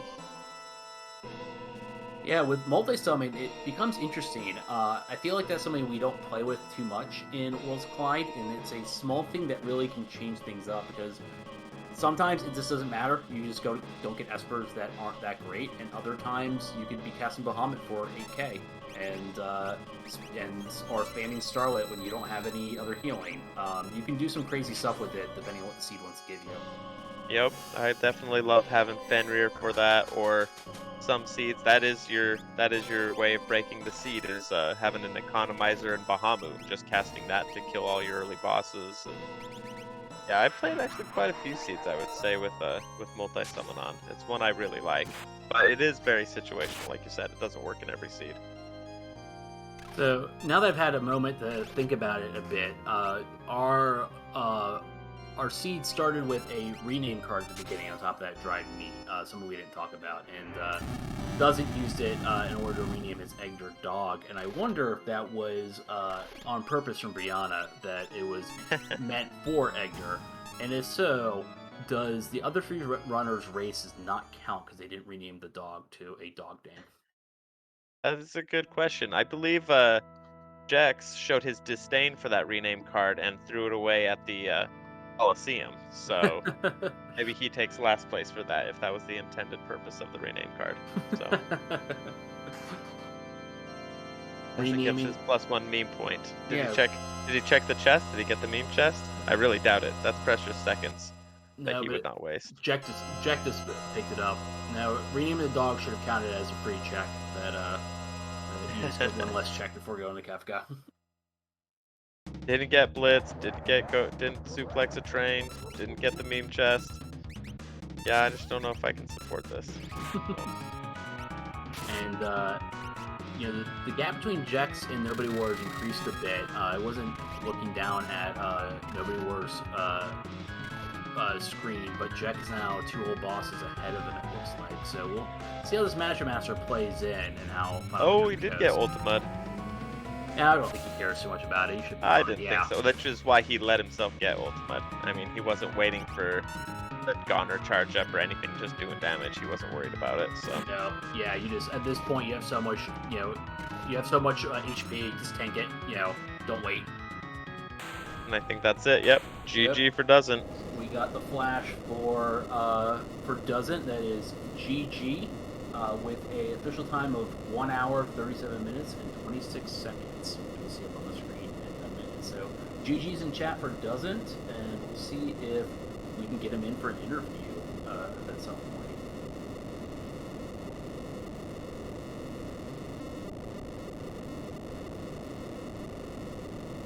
And Meanwhile, while we're looking at that, yeah, good job. Yeah. We got Shadow Sid fighting his Skull Dragon. I believe that's his last dragon, so he will be ready to go to Kefka's Tower.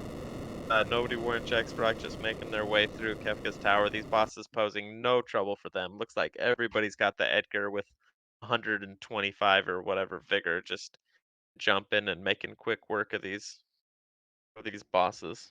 Yeah, and I believe we have Dozen on the line ready to be interviewed, so let's bring him in. And Dozen, GG. Hello, thank you. So, what did you think of the Dragon Hunt? This was definitely a little bit routing difference from our normal races. How did that change your kind of plan going into this? It was interesting. My planning was a bit flawed. I made a poor deck decision early on, and also I didn't realize until midway through that we were counting dragons as checks. Yes. We were wondering. That was one of my questions. Yeah, people knew that. Yeah, because it was 18 checks, but a lot of people ended up with way more than that because of the dragons. So I was curious about that. But yes, you mentioned the beginning being a little bit weird. I assume you're talking about your ancient castle dragon? Yeah, I shouldn't have gone in there so early. I realized once I was close to the thing that, oh wait a minute, I shouldn't be doing this. Whatever, I'll wing it. And we were curious why you were doing that one that fast. Thought maybe a little confident in that dragon fight. So I wasn't fully in the mindset of Dragon Hunt, and I think that was probably the best check available that was other than a Nightmare or Doma. I think it did Doma. Doma was yeah, I Narada, don't right? think. Yeah, Doma had Inferno, so not many people. I mean, a lot of people took Oh, wipes yeah, or resets Inferno. there. Yeah, and I don't like doing Nightmare early just because of the risk of getting a stupid boss. Usually Ancient Castle is safe, but in this setting it's not. Yeah, No. but I mean, you made the most of it. We were curious when you went in whether or not, like, cause I think you were level 9 when you went down there, which is obviously quite a gamble. But you turned around very quickly. You got those, the Retainer Dark Forces fight that you were able to get a whole bunch of experience off of, and the nice I thing also about knew I getting, had Sourmouth, which yes, owns most of the dragons. yeah, let's talk about that. The poison on the gold dragon with the deliberator really it really did work, didn't it? That was the bulk of your damage for sure. Anything that can be poisoned, you can kill with poison. It will just take a good amount of time. Yeah, I mean, if you have enough X potions, you just wait it out, which is, I believe, what you ended up doing with Cyan there. Yep. Yeah, Uh, at one point I think you were down to one character with 50 or so hit points. Very precarious, but I think more than luckily that once. poison more than once. Yeah, I think so. Because you would try to res your other characters to get that experience, and then he'd AoE you as soon as you use a Phoenix down. I think that's programming in the game. Maybe you can clarify. Do all bosses AoE as soon as you use a Phoenix down? I think gold specifically is rigged to do AoE a lot. Yeah, for sure. well, a lot of our runners, I think, had a similar problem with you, if not the details were different, in that that first dragon was tough for everyone. Especially it being unscaled, you really have to you have to take one early because that's your goal. But I think everyone kind of struggled with their first dragons. Some people bailed out. Some people also had to grind at it like you. So you were not in bad company when it came to that. Just other people, it was different dragons in Ancient Castle. Yeah, I think that and just the redundant Magitech factory checks were my big time losses. Yeah, everyone kind of did the same thing. We saw a lot of redundant checks. I don't know if it was because of the being unclear that the dragons count for checks, or if people wanted to get a little more experience with some of the later dragons. But you were not the only one that did checks that maybe were a little more redundant. Yeah, at least you were able to warp out a Magitech and not do Magitech 3, and that was a lot of time that some of the other runners spent on. So I'd actually done. I did the math. I was at that point. I was questioning: do dragons actually count as checks? And I think I needed a character at Mount Zozo if they didn't, and I was willing to gamble on that and not do 3. Either that or the rules working the way they do. quite the gamble. Luckily, in hindsight, it worked out. Yeah, so one thing I wanted to ask, because I thought this was very interesting, we kind of made a comment about it, was going into Final Kefka, you left a dead Mog in place of Gao. Was that because you knew Mog was dead and you just didn't want to risk Gao being hit on tier 1? I just wanted to hit start and start the battle. Everybody was about equal except for Dog, and I knew Edgar is top of the list. I knew the bottom would be either Mog or Gao. Be in there. I didn't care who I had as long as I had the Dog. Interesting. That makes a lot of sense. Okay, that's something I wouldn't have thought of.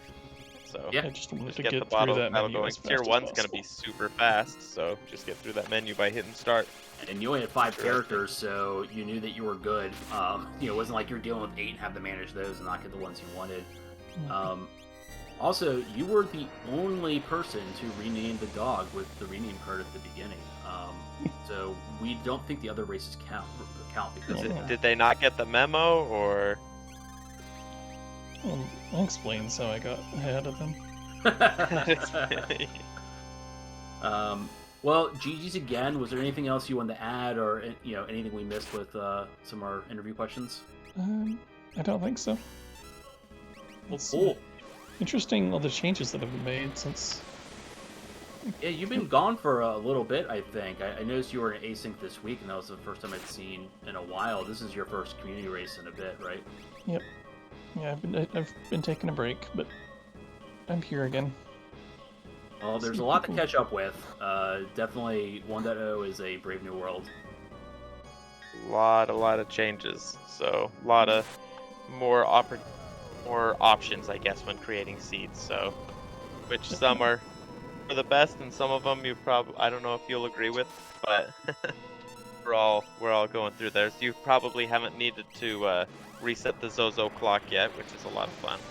I have not. Yep. I need to learn how to do that, I guess. Yeah, I haven't learned it either. A lot of us are learning that stuff. I had to in-seed, of course, as I went and plugged in 61050 and it did not work. And I was rather upset. So, yeah, I had no idea. To randomize that. So. And I saw for the upcoming event, the first flag set you can get items for doing it, but. Yep. It's a Dragoon set, I believe, if you can solve the riddle, which is not easy to do on the fly. It's definitely a different mindset than I think a lot of us are in. So who knows if it'll be easier, after we've all done a bunch of reps of it.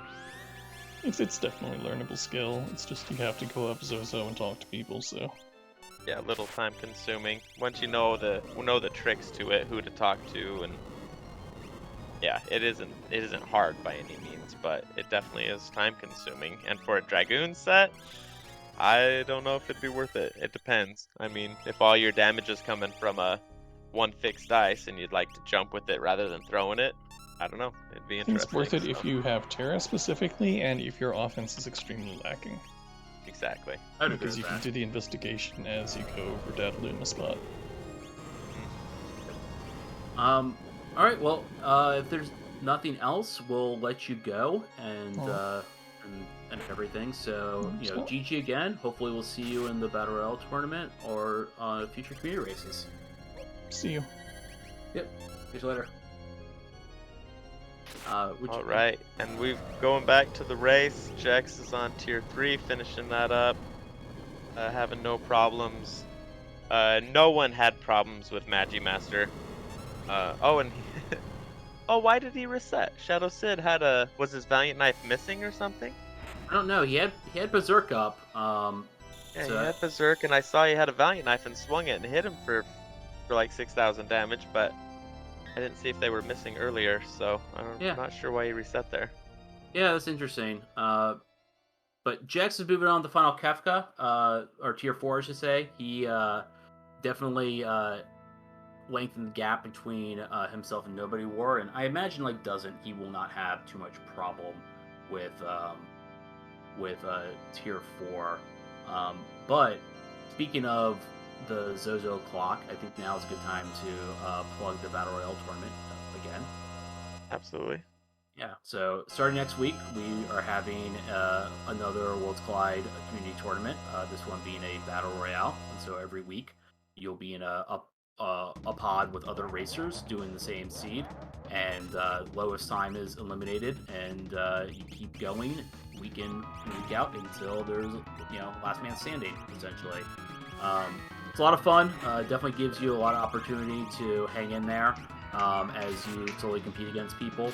So, if it interests you, or you want to get into Worlds Collide, or you want to get more into racing, sign up. Sign-ups are still open, and it starts next week, and it should be a lot of fun. I believe myself and Hash are both in it, and I'm excited for it. Absolutely, I'm very excited for it. I think it'll be a lot of fun. It'll be the first full tournament for me. I jumped in right when Bannon, and there were like 3 big tournaments, Ladder, Bannon, and another one were all going on, and I just wasn't confident yet in trying to join those, so now it'll be fun for me to actually participate in those. So yeah, and like I said earlier, like my first tournament I had about 4 or 5 seeds under my belt before I joined the tournament, and it definitely helped me get better as I somehow kept surviving each week, and I learned a lot from people like Doesn't and other people practicing it each week with it. So, even if you don't think your skills are quite there, it's a great way to get better, and it's a great way to play seeds with other people and hear how they did things and their advice of how they handled stuff. So, even if you don't think, you think you're rather new, I would still encourage you to join up. It should be a good time. absolutely. And now we've got our second place finisher, Jax Rock, with a time of 148.37. So we will pull him in if he's got a second. Yeah, GG to Jex. Very good time. Pulling in second here. And there he is. Jex. Jump right in. GG. GG's. So, what did you think of that? What did you think of that seed? It was interesting. I made a few mistakes for sure. Yeah, so I think everybody made a few mistakes. Yeah, talk about those. I think a lot of people made the same mistake, but in different places. So, what do you think that what do you think you could have done better? I guess. Keeping track of my objective count was one of them, because I think I went over. Every runner went over, actually, some more than others. Did you know that dragons counted as objective checks? Nope. Okay. I completely missed that one. I think almost everyone did. We were thinking everybody did, because everybody was doing more checks than they needed to. Yes. Doesn't said he figured it out rather late, and even he still went over by a few checks, but yeah, everyone was over by a lot, but dragons and dead checks both counted as objective checks for this. Yeah, I knew dead checks counted. I did not realize dragons counted as well. I thought before that they didn't. Aside from that, in regards to the dragons, Goldie gave me a bit of trouble. Yeah. You and Doesn't both went there right away, and Gold Dragon was difficult for both of you. So, well, if I remembered the rage ring that I had earlier, it would have been no problem. That would have made it a lot easier. Yeah, that probably would have saved me 5 minutes. For sure. Yeah, each runner, I think, like I said, I think everyone made the same mistakes in different places. I think everyone, no one knew about dragons counted for checks, and everyone struggled with their first dragon. Just where that dragon was or what dragon it was varied. And it looked like with you, it was Bolt Dragon. You got it on your second attempt, I believe, but it was a little lengthy getting through that fight, correct? Yeah. I mean, after I slapped the rage ring on, I'm like, you know what? We're gonna go grab we're gonna increase the enemy levels and grab the freebie check that's right there. Increase the enemy levels, therefore increasing my experience and giving me a little bit of buff, which probably made the fight take just a little bit longer. Yeah, for sure. But once you got by that first dragon, it starts snowballing from there. So it's kind of worth you're down there doing the best you can because then you're kind of set after that point. Yeah, pretty much.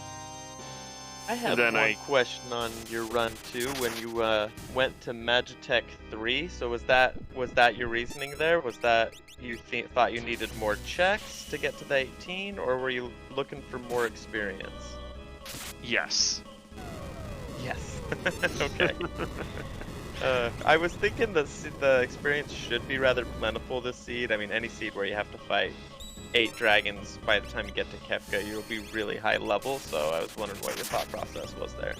Yeah, my thought process on it was, after I fought Gold Dragon, I'm like, well, if the other dragons are going to be a pain like this, I'm going to want to grind.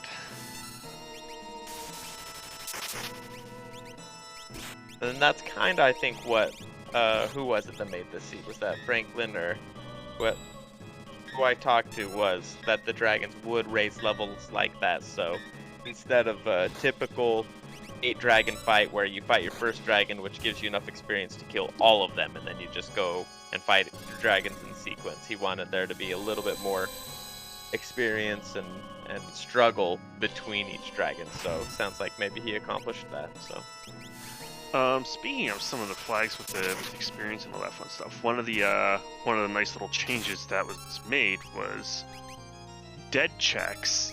Well, dragons and espers characters, they up the enemy levels and the enemy HP pool. Also they hit the experience points and gold multiplier. If you hit a dead check, the enemy levels and enemy HP stayed the same, but the EXP and gold multiplier still went up. Oh, that's interesting. Making dead checks very much worth it. That sounds very useful, Yes. actually. Yeah, dead checks become, you don't become as bothered by dead checks because of that flag. It's definitely not a good combination, but with no free progression, because then there's nothing stopping you from just doing every dead check to get more experience on top of the reward. Oh. Progression. Oh yeah, absolutely. So GG, by the way, to Nobody War, who pulled 3rd place. Might get him in for an interview in a minute. Jack, was there anything else you wanted to add, or any other commentary on your run? Thanks for having me. Anybody who's viewing, give the Restream crew a follow and the other runners a follow. And again, thanks for having me. GG's. GG, congratulations Awesome. in 2nd place. And let's see if Nobody War can join us, as Shadow Sid looks like he's just finishing up his Kefka fight. It looks like his damage, he shouldn't have any problem. It was definitely Cyan throwing a nice block on that calmness. It was definitely rather close between Jack Nobody War and Shadow Sid. At the end, looks like everyone's within 3 minutes or so of each other. Sorry we missed the finish of Nobody War, but really all of our runners have so much offense that this Final Kefka is as close to a breeze as it can be. Yeah, especially with the good Magicite bonuses that they had, the levels that they have. Nobody War is not up for an interview, probably has to go to the bathroom real bad after a 2-hour seed, so. It was a little bit Catch longer him. than normal. Absolutely, we'll catch him on the next one. Thanks Nobody War, GG on the 3rd place finish. Awesome run. Hard seed, very tough beginning. That was a real rough Inferno for the first fight, as well as some other locations. Just made this, and being routed, almost every character progression you had was taking you to a dragon fight, which you didn't want to do yet. You didn't want to do the fight without doing the dragons, so I think that's the main reason why so many racers took on those early dragons, and I think every racer died for their first dragon fight. So Yeah, it definitely was fascinating seeing how the different racers, kind of handle those early dragons, and it sounded like all of them were a little, uh, I don't know. I guess a lot of them were very not happy with how they handled the beginning. So it's kind of interesting to see them all kind of fall into the same, pitfalls and everything. yeah, that's what makes it for a fun seed for sure. I mean, we're all pretty close. There's no huge gaps between everybody, right? Only a 10-minute gap between Dozen and Jax, and then another 4 for Nobody, and then another 5 for Shadow Sid. So overall, it was pretty close. So Yep. it's always a more interesting race when that happens. So And speaking of which, GG to Shadow Sid making quick work of Kefka there. And like you said, pretty close time. Our last three runners were all within 9 minutes of each other. Um, and yeah, hopefully we can get Sid in a minute he's for in the an waiting room. interview. We can pull him in. Let's grab him. Cool. GG, Sid. Sid. Yeah, GG's. So, what did you think? This was obviously a lot different than GG, some of Sid. the other community races we've done recently. Uh, So, it was what did you interesting. I hadn't think? This ran a was seed obviously like it a lot before, where different than it's not like a dragon hunt, some of the it's other a community races we've done dragon recently. rush. Dragon completion. Yeah. Yeah. So, the first question I have, which we've asked all the runners, is: were you aware that dragons counted as checks for objectives? I started thinking about it right around objective 16. Well, Like, oh, these could probably gone faster. yeah, that's what everyone fell into. I think doesn't only figured it out a little bit before you did, and Jack didn't even know until we told him. And I'm assuming nobody fell into that as well because everyone went over on their counts by at least 2 or 3 checks, if not more. If not Um, more, yeah. and Oh yeah, I think I was in like 20 something, 26 maybe. yeah, 26. 24. I think you had the most of everyone. I think, but yeah. So, how do you think that impacted your routing? Kind of making that having that assumption. So I thought I was being a real smart boy, going to Kefka's Tower to knock out the two dragons there first and like triple dipping it because I didn't want to split party for like level 72 dragons at the end. But I think that was still slower. Yeah, we were talking about that. You were the only runner that did that. And you're right, like you didn't have to split parties, but you're double dipping in the Kefka Tower. And like, do you think with some of the tools you were given and the experience you had at the end that No, smaller parties would have been able to persevere there? yeah, especially with the dragons, like the last two where they were dying before like my full party got around. Like, Yeah, oh, whoops. it's a pretty good indication that you're in a good place if you're doing that. Did anybody else do the imp strategy? Because I thought that was fun. No, I did notice that we were kind of distracted with other things, but I did see you imp yourself before you went in there. No one else, did that. I think because of the amount of pearl lances that were around, that it wasn't as prevalent. But I do love a good imp strategy. Yeah, so yeah, there's some pro and aura lances, but I got the imp halberd first. I'm like, I've got imp on Mog. We're just gonna run this because it's something. I don't see that in races too often nowadays. Your I mean, your first love, you find it first, and you're like, well, whatever, I'm sticking with it. Yeah, it's fun. I mean, And it's imp strats tedious. are definitely worth it. I mean, tons of damage there, so and great defense, so it's always a good strategy if you can pull it off. Then it turns out he's the only person in my party who could wear the Illumina. So, womp womp. So, what did you think about, I guess, trying to route in your first dragon? Because I think everyone struggled with their first dragon, no matter where they took it. It was different for other people. I think you might have had the least struggles with it, but how did that kind of factor in trying to time when you thought you were strong enough to take dragon number 1 on? So I saw the rage rings at the beginning, like World of Balance Figaro, and I'm like, okay, I'm handled for fire and bolt.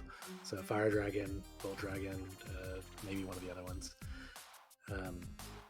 I didn't actually want to do either Figaro Castle or Mount Zozo Dragon because I was just hoping to get through my checks early, and back when I was thinking dragons didn't count as checks, and like get to maybe like level 30-ish, like low 30s, high 20s, and then start taking dragons. Kefka's Towers first was what I was thinking. But the one in Mount Zozo just rocked me, and I figured it would because it wasn't fire or bolt.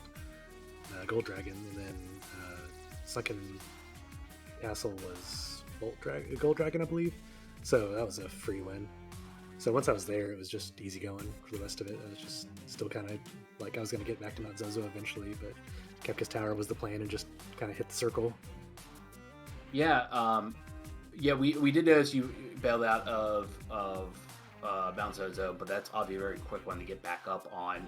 Especially given that some people were stuck in Ancient Castle trying to get their first dragon and then grinding out because they were down there. So I think when it came to damage control in your first dragon, you definitely played it very well. It's making the best out of a bad situation.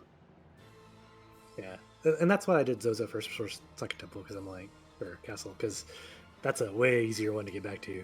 Right. And going through. Yeah, Ancient Castle, that one takes definitely quite a while to get down to, and in and out of. There's no warping out of it, so I think that was a good call. Sadly for you, though, it was the blue dragon, and that water edge doing something like 1500 damage to your party was rough for your first dragon fight. Yeah, I think it was like an instant reset after the first. I think you did, yeah. 2 or 3 people are dead. Yeah, I'm not even attempting to go back to do this, and I'm just crossing my fingers that I'm getting either another character or the dragon down in Ancients. Okay, because if it wasn't, I was just going to reset, get the check again, leave, and then do everything else, and eventually just come back to those two. But it just worked out that it was one of the ones that Rage Ring could block stuff for. Cool. Well, you got a sub 2, which is always the goal, right? So GG on the win, finishing it out. Coming really close to our other runners. Yeah, GG's. Everybody did pretty good. I really wish I would have thought about the checks earlier. Yeah, well, it was Whoops. every seed. It's a huge learning curve with this 1.0. You'll never make that mistake again. So. Yeah. Oh, slightly tangent, but just a funny anecdote. Today, doing a practice seed before this race, I went into Kefka's Tower as a shortcut, and I did not have the Kefka's Tower check requirement. Oh no! And I was like, oh, that is a thing, because I just killed everything and got to the pads, and it kicked me off. Yep, So I've definitely done that, and then you lose your skip. Yep, lost the skip too. Yep, so don't go to Kefka's Tower. Don't do the skip unless you also have the requirements. I've definitely done that, and that is super frustrating.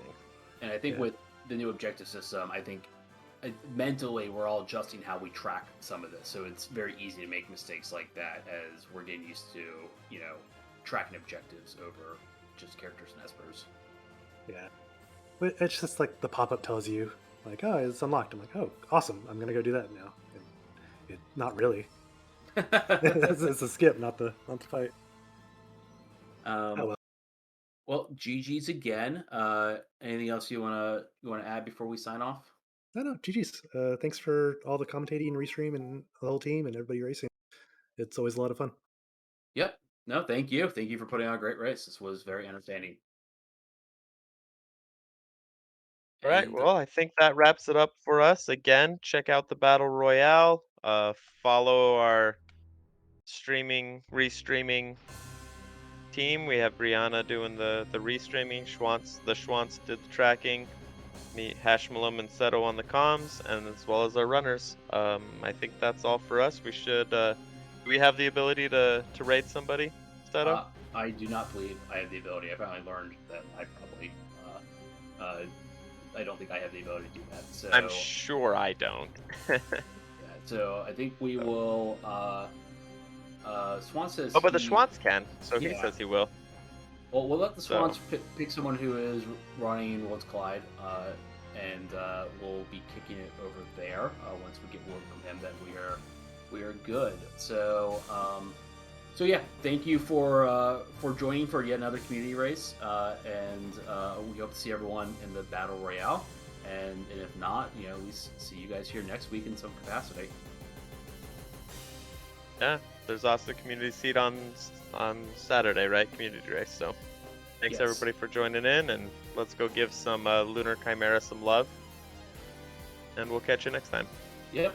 Have a good night, everyone.